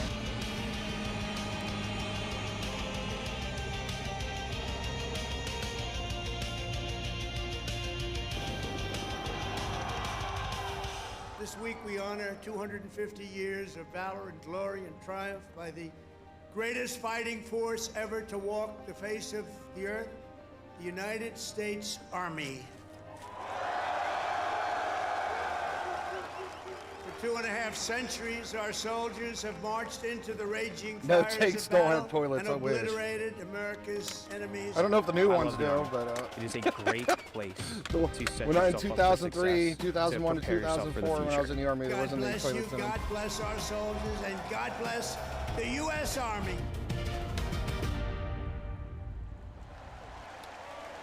Remember when we'd sleep in them in Korea for the 30-day field trips, and we basically lay against the engine department to stay warm and watch movies on our DVD players. Back then, it was like, yeah, DVDs. There's no internet back then. Joint Base Elmendorf, Richardson, Alaska is the home to America's Arctic Angels, who execute expeditionary operations worldwide, conduct multi-domain operations in the Indo-Pacific Theater and the Arctic, and on order decisively defeat any adversary in extreme cold weather, mountainous and high-latitude environments through large-scale combat operations. The Angels are the Army's only Arctic division. Masters of Arctic warfare, the 11th serves worldwide in all climates. Established in November of 1942, the Angels of the 11th Airborne Division led the way in the Philippines during World War II and spearheaded an amphibious invasion of Luzon and distinguished themselves during the liberation of Manila. After periods spent inactive and stationed in Germany from 1963 to 65, the division operated as the 11th Air Assault Division with the mission of testing and refining the Army's helicopter-centric air mobility doctrine. Activated once again Looks in like the June of storm's kind of 2022, splitting off they from this remain one, buying dedicated in to some more time, defending so that's America's good. interests throughout the Arctic, in Alaska, These two and are beyond. attached The together. 11th Airborne Division, America's Arctic Angels. It might get a little bit of light rain soon, but it may not get bad for a bit longer. Basically, yeah, the parade's like right in here. Requiring ongoing maintenance in the field and on base because nothing happens until something moves, wheeled vehicle mechanics supervise and perform maintenance, repair, and recovery operations on vehicles that serve the Army in a variety of mission-critical roles. Included in the array of mobile artillery such as Paladins and the Abrams tank is the Joint Light Tactical Vehicle known as the JLTV. It's highly adaptable, providing protected I don't and see any sustained more mobility hail, for though. That's personnel good. and payloads. The JLTV is known for its off-road capability while providing armor against small arms and improvised explosive devices. The JLTV right there.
and said.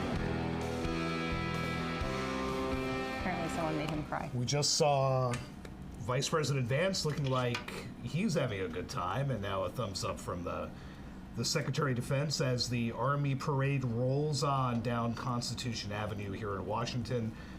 I'm Sagar Meghani. This is Tara Kopp. We have Command Sergeant Trying to Major find some Alex street cams Ronnie down here joining along us this here outer as band. well. The weather Jake, has if you want to help me find some street largely cams, that'd be great.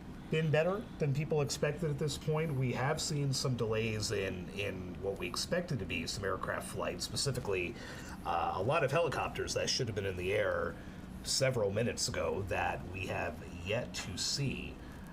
Still thunderstorms predicted here in Washington, still a flood threat, still a lightning threat, so it's unclear how all of that may play out, how it may affect President Trump's remarks later, fireworks, concert. We still have a ways to go, but Sergeant Major, give us a sense of what we're seeing now as the president stands and salutes once again. Well, I think we're finishing up the modern era right now. What we're hoping to see is potentially, we spoke briefly about the Night Stalkers and some of the aircraft and some of the things they're able to do.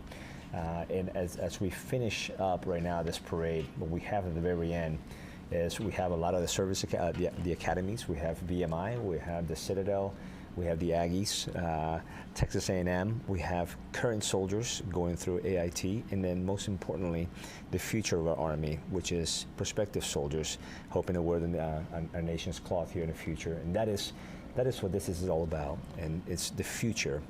We talked about the last 250 years, but there's so many more years ahead, and that is your Army. That's going to be the future of our Army, and I'm truly excited to see them be part of this incredible parade. What is it that you, as a career soldier who's risen to the top of his field, wants kids, maybe young kids, maybe kids younger than 10, or maybe middle school or high school kids, what would you like them to walk away from either the mall, where they got to see this in person, or watching here or on TV or wherever? What do you hope this did to them in terms of how the Army is presented? Well, first and foremost, it's still a sense of pride of being an American citizen and being proud of their Army, knowing that their Army for 250 years has been at the forefront of freedom, fighting for our values, fighting to protect the American public, just poured down there in standing Fairfax. tall and ready to continue to do that into the future. And there is so much to do. Hopefully, over the last hour, being able to see the different specialties that they can see. It's not just about being an infantryman or an armor. It's in aviation. It's in medicine. There's so many things available for them to do. Sagar, in the weeks building up to this, I was talking to the Army a lot about what they hope to accomplish, both for the festival and the parade. Might be really short, and one of them said, we're really looking at that 6-year-old, 7-year-old, 8-year-old kid who's going to see an Abrams tanker, who's going to see a Paladin, who's going to see an Apache helicopter fly overhead, and put that idea in their head of this is the Army, this is what they could do with their lives. And 10 years later, that seed is still there, and maybe it starts a conversation about military service. And one of the things I want to add, I don't want to be confused. We've talked about changes from the Revolutionary War, and we're all mesmerized by all these different platforms we're seeing. Very but at the end of the day, threat precision from these fire storms missiles or the next gen weapon. There's a soldier at the end that's going to make the decision to pull that trigger. And that is our most valuable asset, is the American soldier. And I'm so proud to have this opportunity to actually watch them walk and march in our nation's capital today. We're going to see cadets, as you mentioned, both from Texas A&M, VMI. It's looking much better than it did new 30 minutes enlistees ago. who are in basic training, and then we're going to see new recruits or soldiers re-enlisting. And those, as they go by that presidential reviewing stand, they will raise their right arms, and they will be sworn in by the commander-in-chief as they drive by. That has to be It's just a parade. That's what we do in America. They have parades, they shoot off fireworks on 4th of July. Or soon-to-be soldiers. It's just It's tradition. not every day you get sworn into service by the President of the United States. Exactly. I remember early on in my days of covering the Pentagon being at an event somewhere on the mall, and General Dick Cody, who was then the Vice Chief of Staff, was there to swear in a group, and they didn't happen to, I was sitting in a row with them, they didn't happen to notice that he had come to the row and went to sit down, and a couple of I them actually glanced wonder up why and just so did this many people great come to double parades take still. and all shot up to salute. A couple of them knocked over their chairs, and I just remember General Cody said, "You all sit down. I'm just going to grab a seat." I don't know. Like I would, when my kids were little, I'd like to take them And I to remember parades thinking and then, stuff, like, you know? wow, what a thrill for these 18-year-old kids that the number 2 officer in the Army just swore them in, which is pretty good.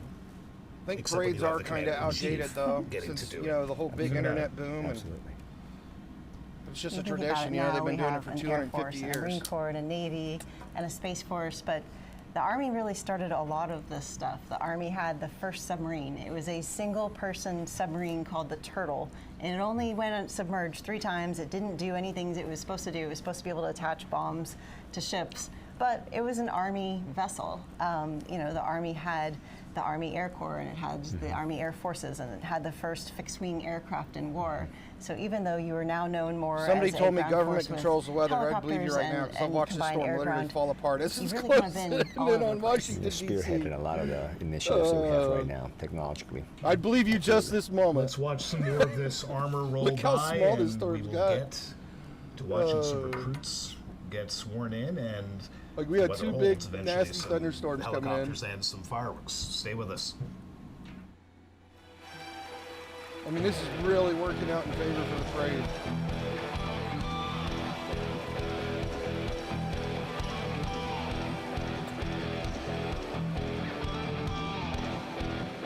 These big, mean-looking thunderstorms turning into rain showers right in front of our eyes.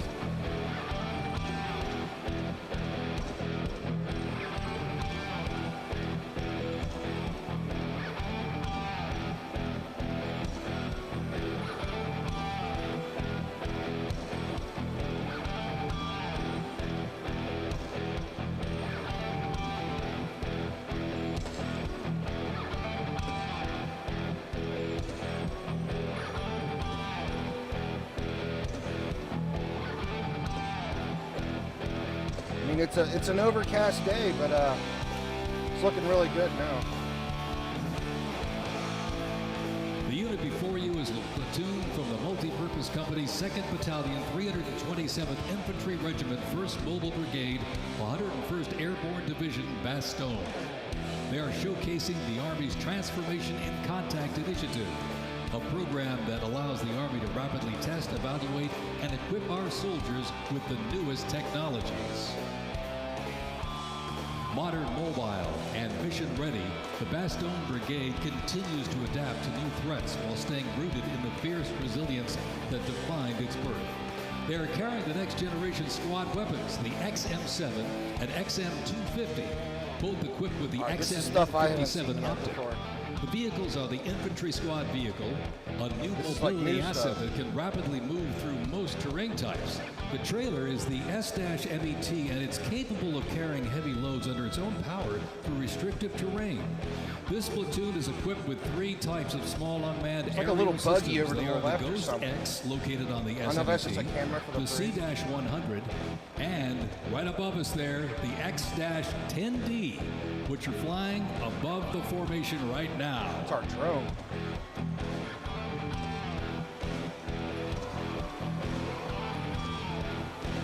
Looks like something you could buy at Walmart. Is there something special?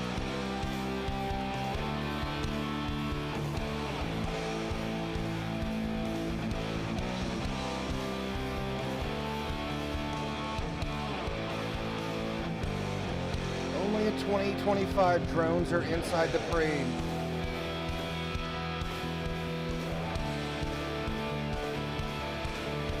They're a part of it. He's holding the drone, giving it a break.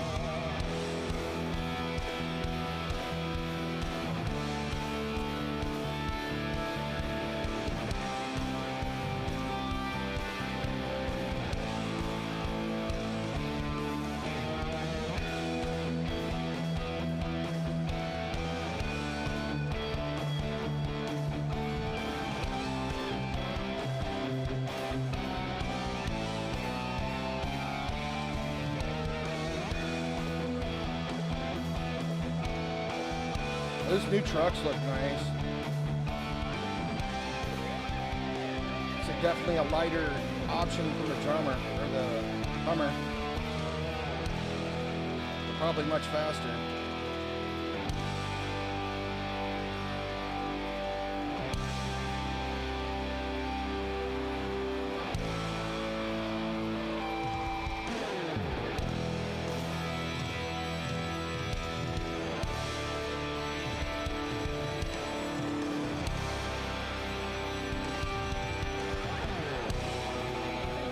Bradley fighting vehicle There's our newest has Bradleys, proved itself I to be think. lethal and survivable in multiple theaters since it first fielded back in the 1980s. Designed as a troop transport, tank killer, and to match Bradleys are speed with an actually Abrams getting used tank, a lot in the Ukraine Bradley right is now. a fierce fighting machine. The Bradley accompanies American troops often with the M1A1 Abrams tank, nicknamed the Beast and Whispering Death because of its firepower, accuracy while moving, and its stealth. Together, they offer mobility and firepower, a fearsome combination.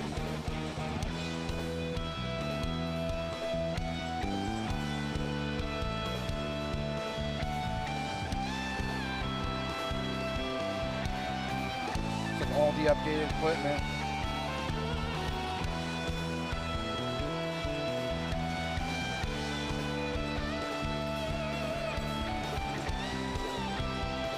The Abrams. The newest one. Got so much more equipment on top of them now.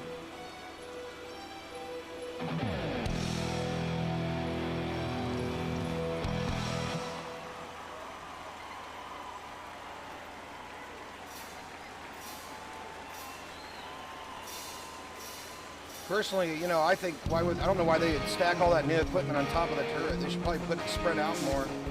It'd be real easy to take all that out.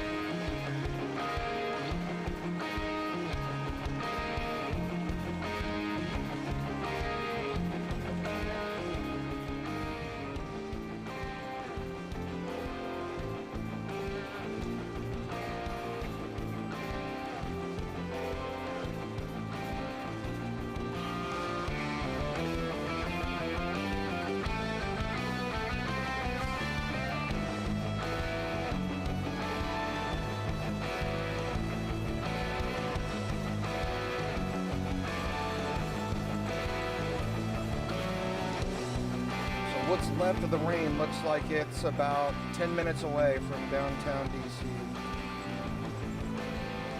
A little bit more of a heavier part here by As the Merritt military Field and parade Falls continues here in Washington, another show of force across the country. What you're seeing on the right side of the screen This heavy part is might be Los going Angeles directly towards with the parade too. The riot parade's police right with here. shields and batons and horses. There had been a peaceful demonstration outside a federal building that turned chaotic pretty quickly. You had police on horseback go into the crowd, hitting some of the protesters with wooden rods. The LAPD then fired tear gas and used other crowd control measures that sent people fleeing.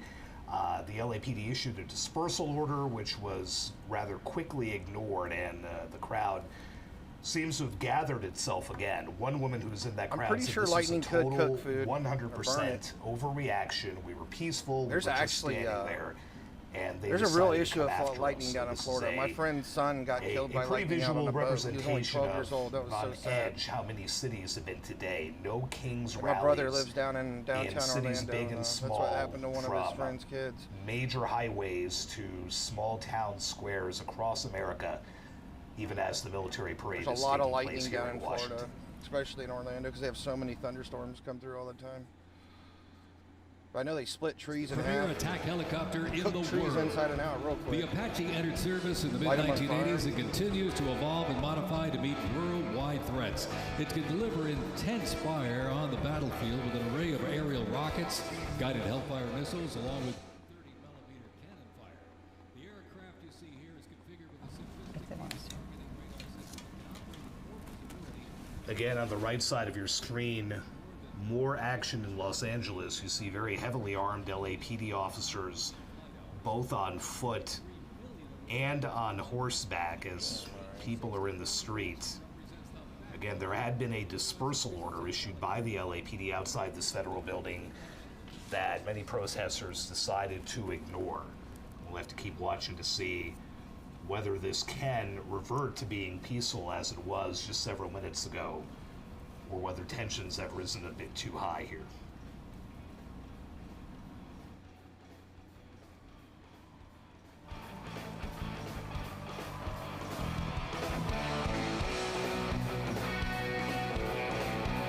Special thanks to our sponsor, Lockheed Martin.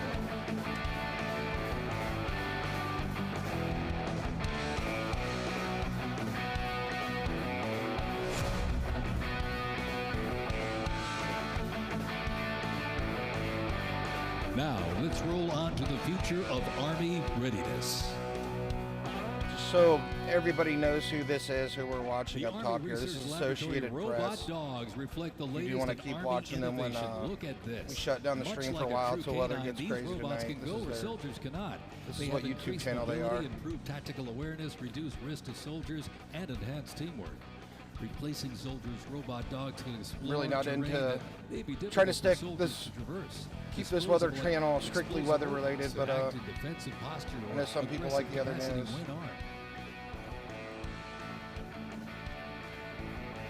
We have more big storms forming up back here. It's got this big one. Looks like it's just kind of stayed still in the same area most of the time we've been live. Started down here by Dumfries. Yeah, it's basically just throwing rain off to the east, it looks like. I don't think this one's ever going to come up towards DC. But yeah, we got these storms that are going to be coming towards DC. We've got a bunch more back is here. another innovation that can adapt seamlessly for various missions from recon. So if it starts to rain here in the next 10 minutes, it looks like it's only going to last a little bit, and then it's going to probably clear up for a bit, and then we're going to have another wave come through shortly And are after. working towards 6.7 miles per hour sprint. Yeah, we kind of got a gap right in here between Vienna and Haymarket. As the looks of it right now, probably in the next 10-15 minutes, we're probably going to see some real heavy rain there on top of the parade. Just for a little bit.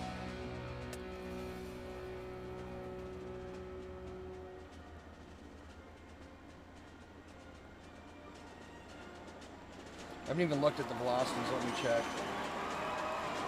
And we should have almost zero chance of tornadoes out here. Yeah, I don't see any rotation at all. Mainly just a thunderstorm threat with a very slight chance of hail.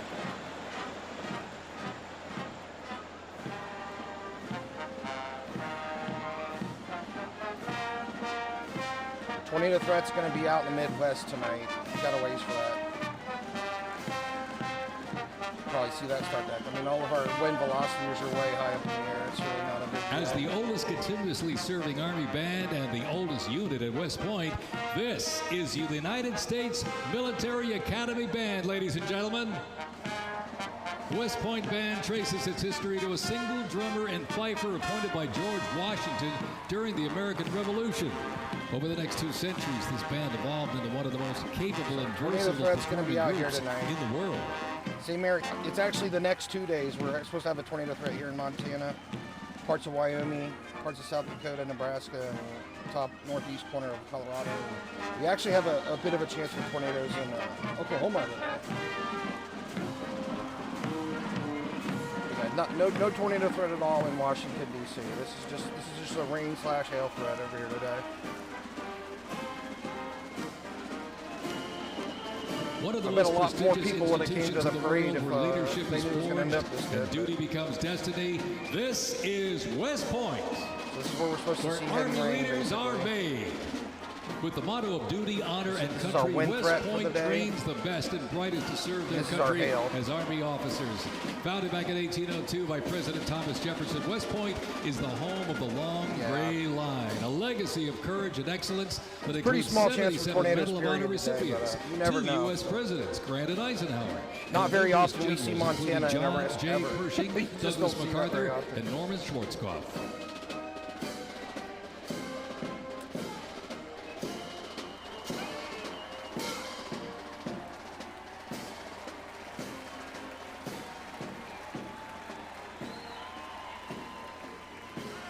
Upon entering the United States Army, all recruits undergo initial entry training, a highly intense and a challenging training period aimed at developing soldiers' physical and mental toughness. They said that not a lot of people showed up today because of the essential combat skills and so they started it early. IET transforms civilians into soldiers based on the 7 core Army values: loyalty, duty, respect, selfless service, honor, integrity, and personal courage.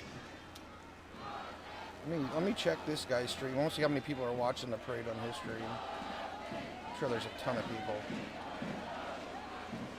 Yeah, he has 27,000 people watching his stream right now, watching the parade.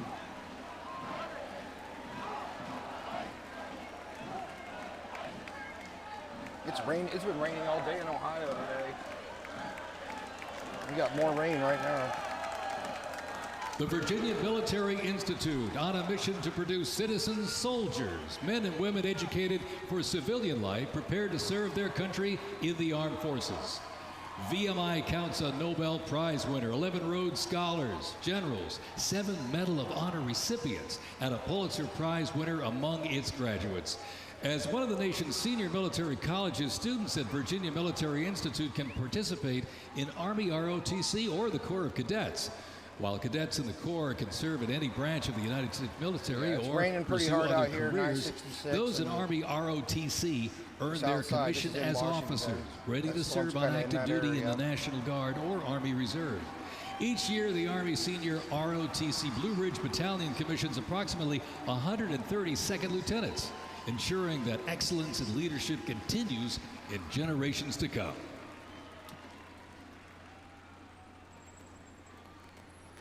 The Citadel, the Military College of South Carolina, offers students the opportunity to participate in Army ROTC or the Historic Corps of Cadets. Founded in 1842, the Citadel is the 3rd oldest of the senior military colleges and is known for its Corps of Cadets living and studying under a classical military system that makes leadership and character development essential. While military service is not required at graduation, more than 120 students earn their commission each year through the Army Senior ROTC Palmetto Battalion, playing a vital role in shaping the future.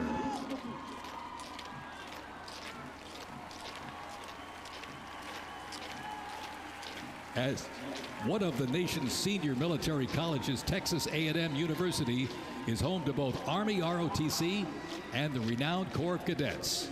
The Corps of Cadets' central purposes has remained building individuals that exemplify respect, excellence, leadership, loyalty, integrity, and selfless service. Students at the university who participate in the Army ROTC earn their commission as officers, ready to serve on active duty in the National Guard or Army Reserve. Each year, the Army Senior ROTC Warrior Training Battalion at Texas A&M proudly commissions more than 90 second lieutenants and is honored to shape the future leaders of the U.S. Army.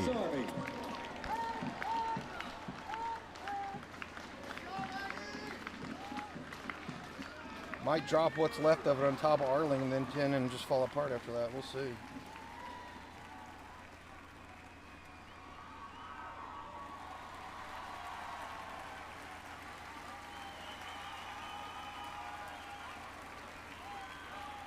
In a powerful display of commitment, these future soldiers will raise their right hand and take an oath of enlistment, pledging to serve our nation. This joint formation is proudly led by the Joint Task Force. So we've gone from the Revolutionary War through the Army's history, and now we are seeing the Army's future marching down Constitution Avenue. Sergeant Major, describe this scene for us, if you would, sir. Well, this is one in a lifetime experiences right here. What you're seeing right now is you're seeing 250 soldiers, and you have a mixture of soldiers who are re-enlisting and soldiers who are enlisting in the Army. And they're going to face to the left, and they're going to face the Commander-in-Chief, and he is actually going to swear the oath to them. They're going to raise their right hand and swear to the Constitution of the United States, and that is powerful, and it's an honor to have that opportunity. What a moment for those, well, some young, soon-to-be soldiers and those who have decided to re-up their tours to absolutely to stay in uniform. And you just saw a procession from West Point, from Texas A&M, the Corps of Cadets come by. These are basically your universities that are feeding into your next officer class. That's right. And again, the future of the Army. The future leaders of the Army, absolutely.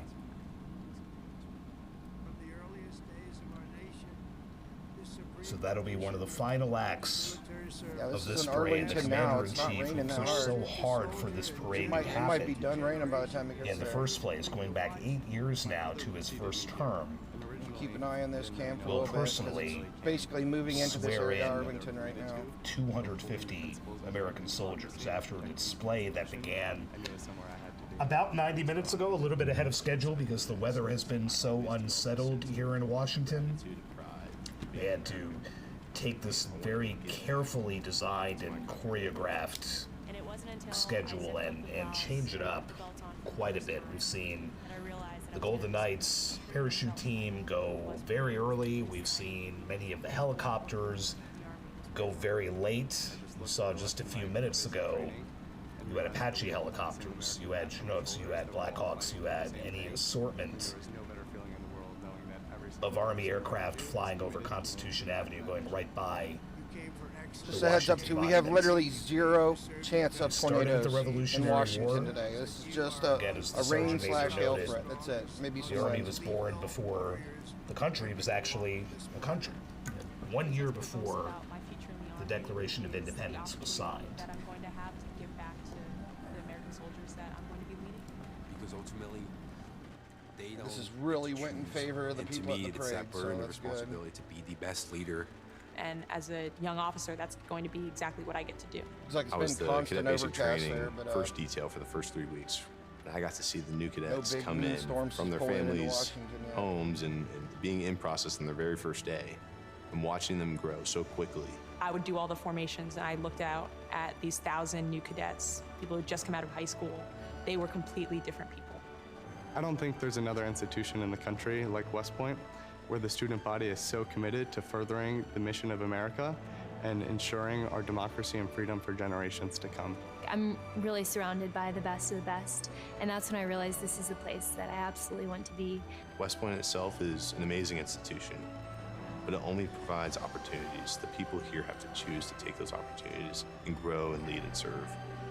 And the people here want to do that. And I'm proud to be a part of that. And I would tell any high schooler who is considering it, you won't regret it. Man, I wish I could go storm chasing too.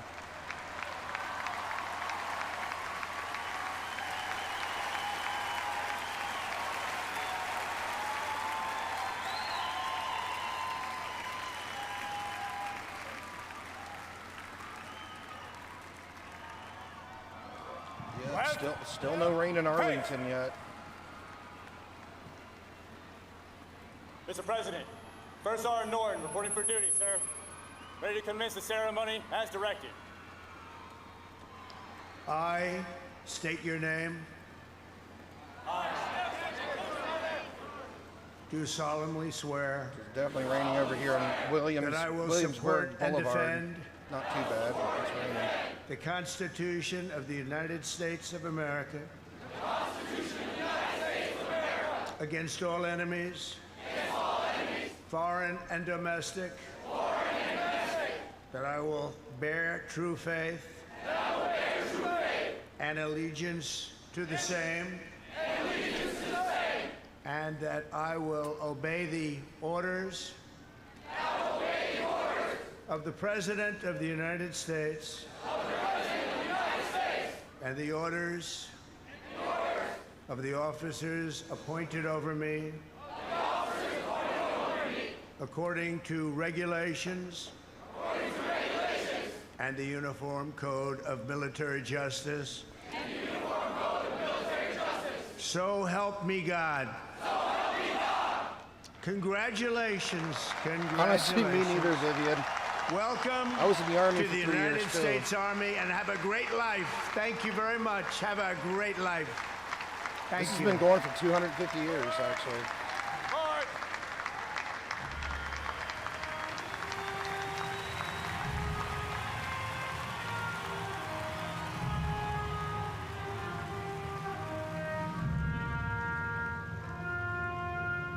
Yeah, you pretty much need a car, insurance, and you need a lot of gas money to go storm chasing. bit young still. Ranger School is the best life insurance policy for our Army.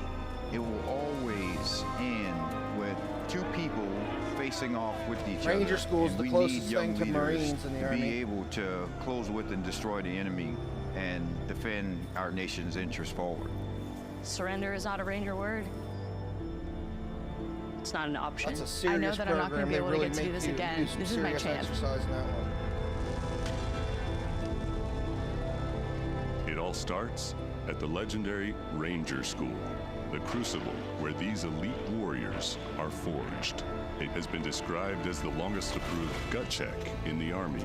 Over 62 days, students will patrol hundreds of miles over mountains and through swamps under the crushing weight of their equipment.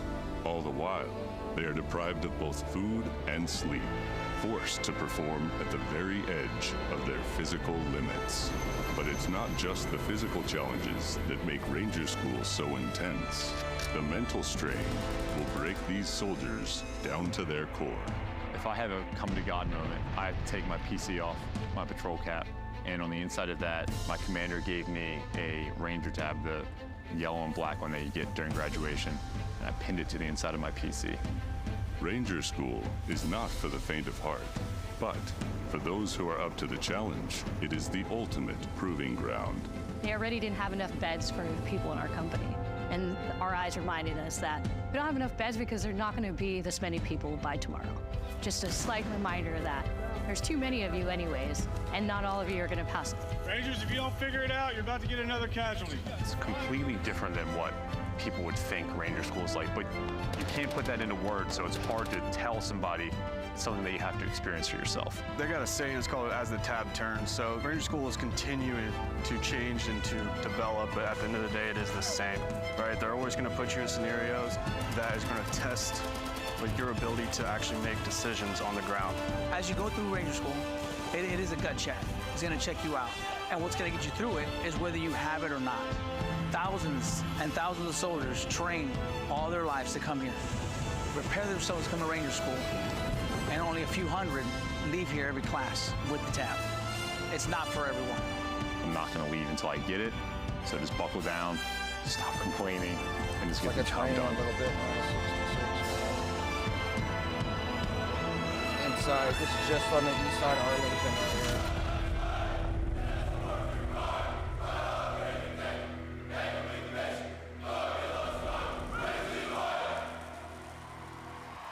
Please welcome country music sensation and proud supporter of our Still troops, looking dry in downtown Warren Arlington. This is before the Siders. parade, so it's definitely gonna start raining here before it.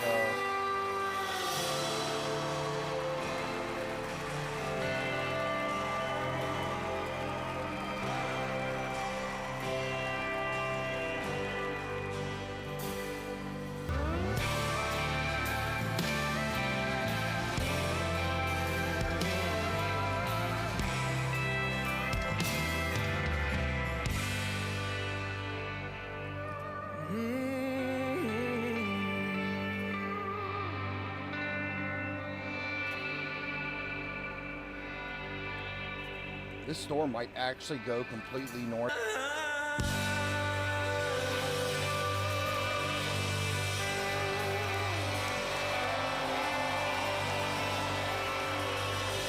Thank you. I'm not gonna lie, y'all, I'm nervous, but I would just like to say thank you so much for having me here tonight.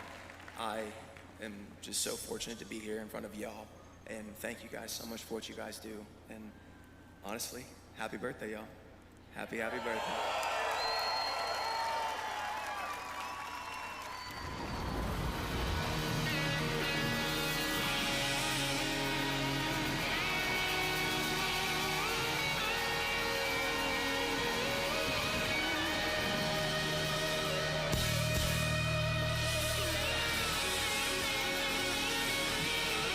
This next song was loved by y'all. So if you know the words, please sing along. This song's called Ride the Lightning, y'all.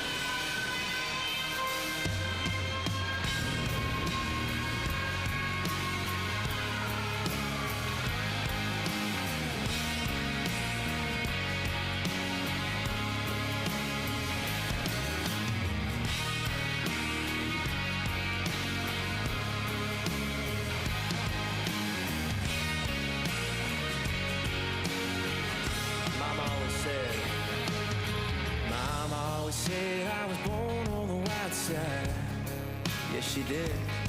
One foot in the flames and the other trying to walk the line.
We got one more chorus, y'all.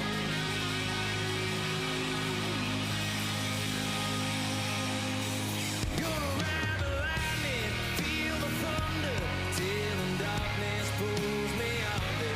Gonna fly on wings of fire, brave and good, Lord lifts me high. Singing, oh, when they call me home. Singing, oh, when they call me home. Gonna ride the lightning.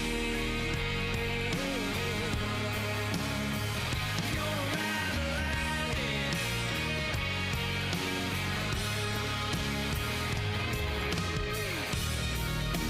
Ladies and gentlemen, everybody here, everybody that has attended tonight, I just want to say thank you so much. And I'll leave y'all with this. I'm Warren Zatters, y'all. Thanks for having me.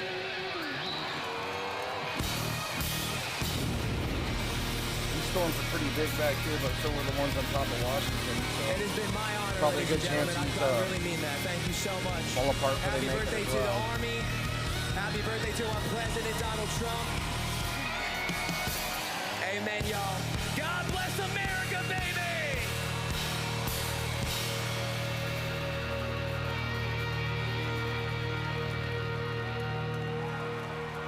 Well, we got a good amount of time for these to make it over there too. Probably at least an hour. Parade will definitely be over, but I think before those get there.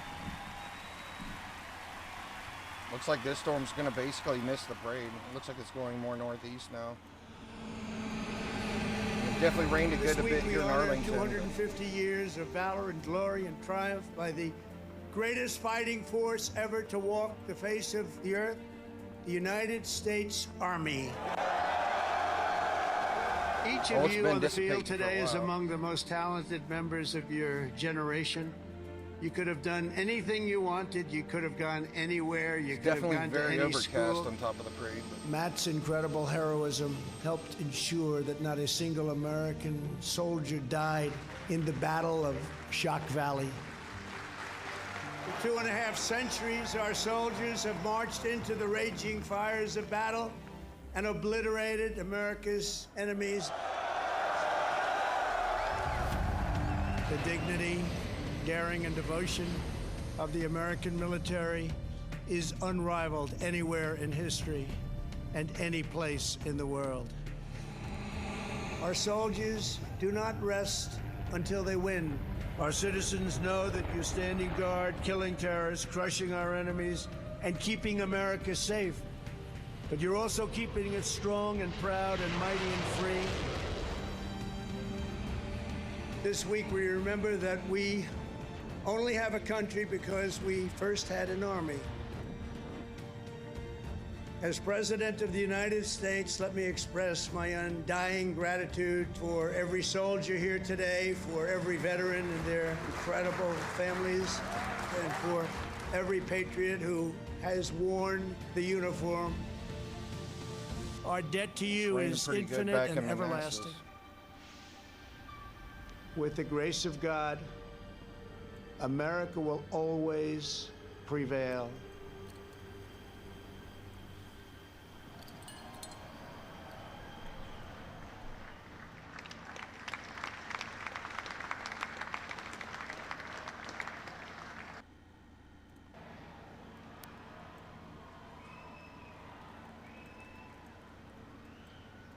Well, let me say tornado warning out in Colorado. To the thousands of Americans who traveled from distant towns and across state lines to be here today, this is your national capital. Welcome to Washington, D.C.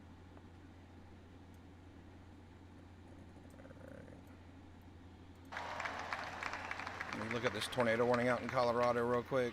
This evening, as we celebrate the 250th anniversary of the United States Army, the oldest branch of the greatest fighting force ever known to man, I want to say to all the soldiers all across our nation's capital and all across the world, happy birthday, soldiers. We're proud of you.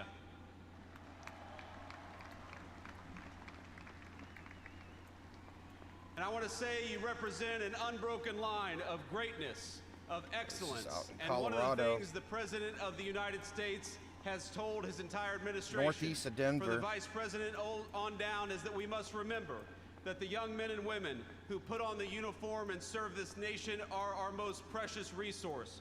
We must honor them, we must respect them, we must fight for them, and that's exactly what the Trump administration aims to do every single day. Definitely got a big rotating supercell out here. We're so proud of you, and let me tell you that the way that we honor and respect you is, number one, we never ask you to go to war unless you absolutely have to, and number two, when we do ask you to go to war, we give you the weapons and the support needed to kick the hell out of the enemy and come back home safely. Got a really pretty tight area rotation right down in there. Now, I know I am the last thing standing between. Yeah, you can definitely see the hook in there too. June the 14th is, of course, the birthday of the Army. It is, of course, the birthday of the President of the United States, and happy birthday, Mr. President. But I would get in trouble if I didn't mention. So this is in our 2% chance for and so to my lovely wife, tornado I love you, area honey. today. Happy anniversary, and thank you for everything that you do for our country. So without further ado, it is my pleasure to introduce I wasn't expecting to see anything start up this early. 47th Commander-in-Chief of the United States Military, And President they just Donald showing up J. our Trump. tornado threats out here today.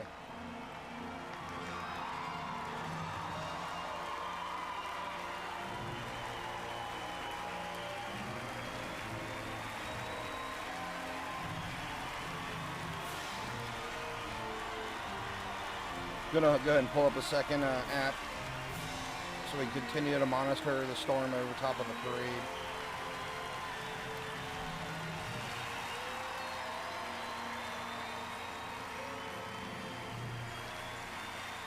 Remember, there's no tornado threat in Washington, D.C. It's just rain, thunderstorms, very small chance for hail. That's it.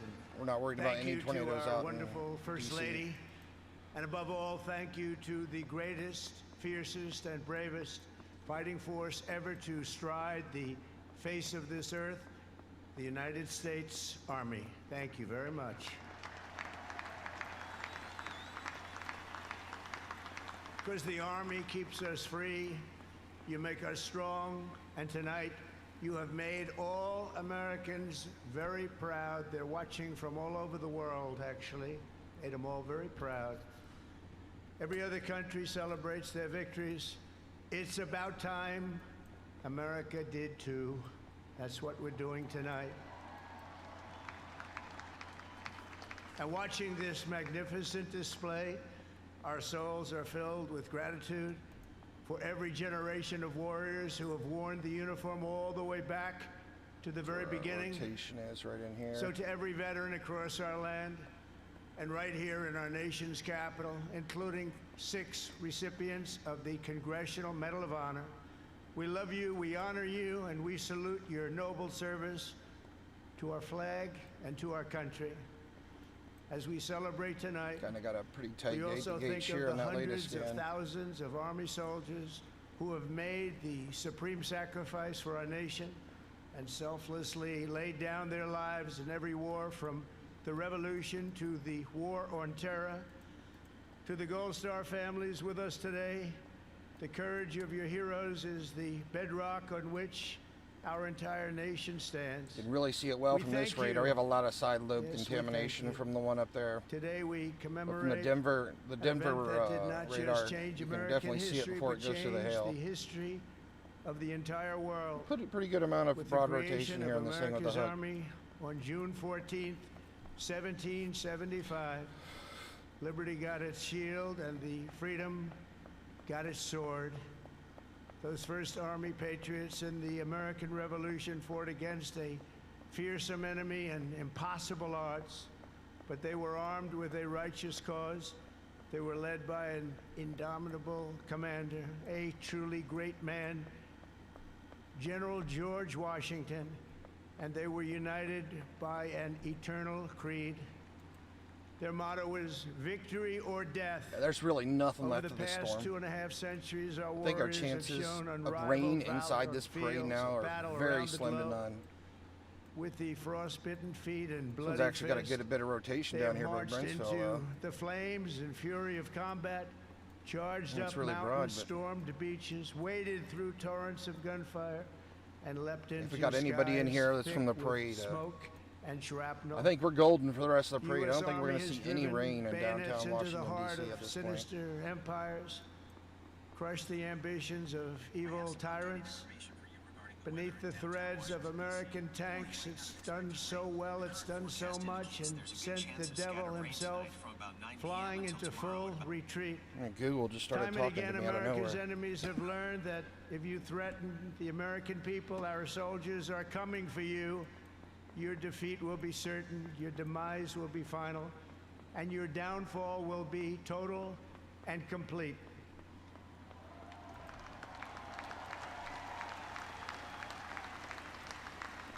Because our soldiers never give up, never surrender, and never ever quit. They fight, fight, fight, and they win, win, win. And that's why no institution in history has entered more names into the roster of American heroes than the U.S. Army, the Congressional Medal of Honor, more than anyone or anything. There was Mad Anthony Wayne, asked by George Washington to lead a daring midnight raid up the cliffs of Stony Point with unloaded muskets and only their bayonets to fight the redcoats. Mad Anthony No, replied, it looked like it from the other "Issue radar order, site. sir, and I will storm into There's just a lot of hell side for lobe you." contamination for the other site, so it looked like it. I'm not Then seeing there it yet, was not from this the radar. Civil War General John Corse, shot in the face in combat.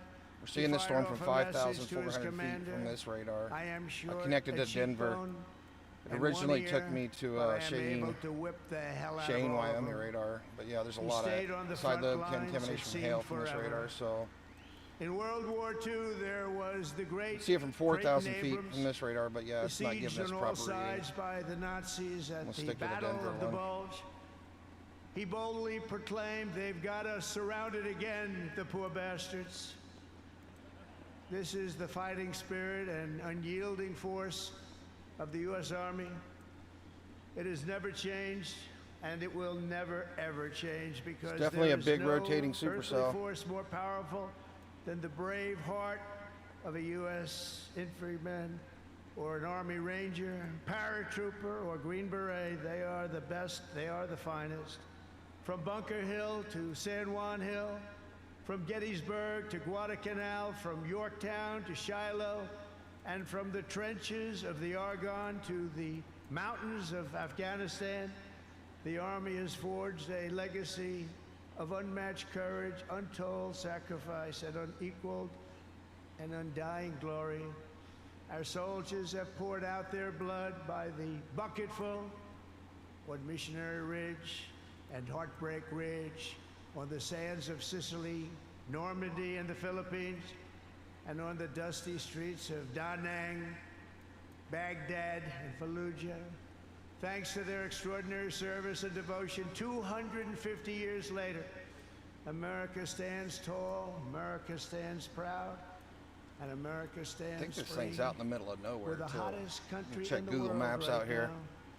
And our country will soon be greater and stronger than ever before. Down through history, we've been blessed beyond words by this valiant legion of Army warriors and patriots, heroes and legends. And tonight we affirm with unwavering certainty that in the years ahead and in every generation hence, whenever duty calls and whatever danger comes, the American soldier will be there.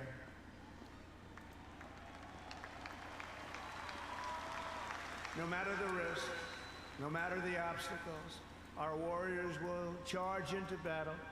They will plunge we're out here in the into middle of nowhere in crucible of Colorado. fire, and they will seize the think we crown really have of victory. anything to worry about out here, to Because be the honest. United States of America will always have the grace of Almighty God and the iron will of the United States Army. Like, we're not going to be, this storm's not going to get to any everybody. big We love our cities in country. We've never done better. hours. Thank you. God bless you. God bless the Army. And If God ever. I mean, bless Potter's like America. really small.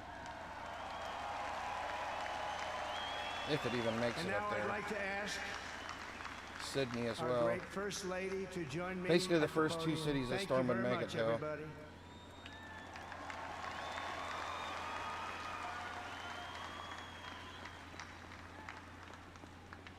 All right, let me go back to Washington, D.C. Go ahead and wrap this stream up, because yeah, I mean this is a tornado warning, right? Big giant supercell in the middle of nowhere, but I'm not really concerned about it. Not enough for us to go live on yet. And the main reason why I started this storm is because of all the storms coming towards Washington, D.C. This parade's been going for about an hour and a half now. We do have some more rainstorms out here, but I think they're not even going to make it to D.C. until this parade's over. So you guys should have plenty of time to get back in your cars and get out of here before that rain comes in. You just have this small storm basically going northeast. But hey, I really appreciate everybody coming in. I'm gonna go ahead and I'm gonna link the YouTube channel that's still playing this video if you guys want to keep watching it.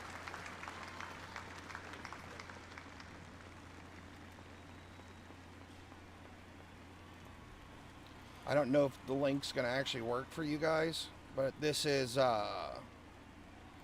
people are doing this video. It's military parade live.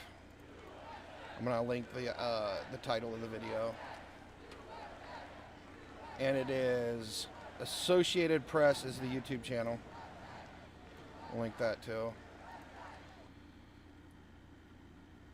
If I can copy it. But hey, man, I really appreciate you guys coming in and watching this. Anybody from Storm, good luck getting out of there safely from the parade. Appreciate you all stopping in, and I will probably see you guys later on this evening if the weather gets kind of crazy up here in the Midwest. Let me link that, or let me show that one more time too. So we do have We have a small 2% chance of tornadoes out here tonight in Montana areas, Nebraska, Wyoming, and a pretty good chunk size area in Oklahoma. So if things get wild out here, I will be back later on. And I appreciate you guys stopping in, and good luck and stay safe.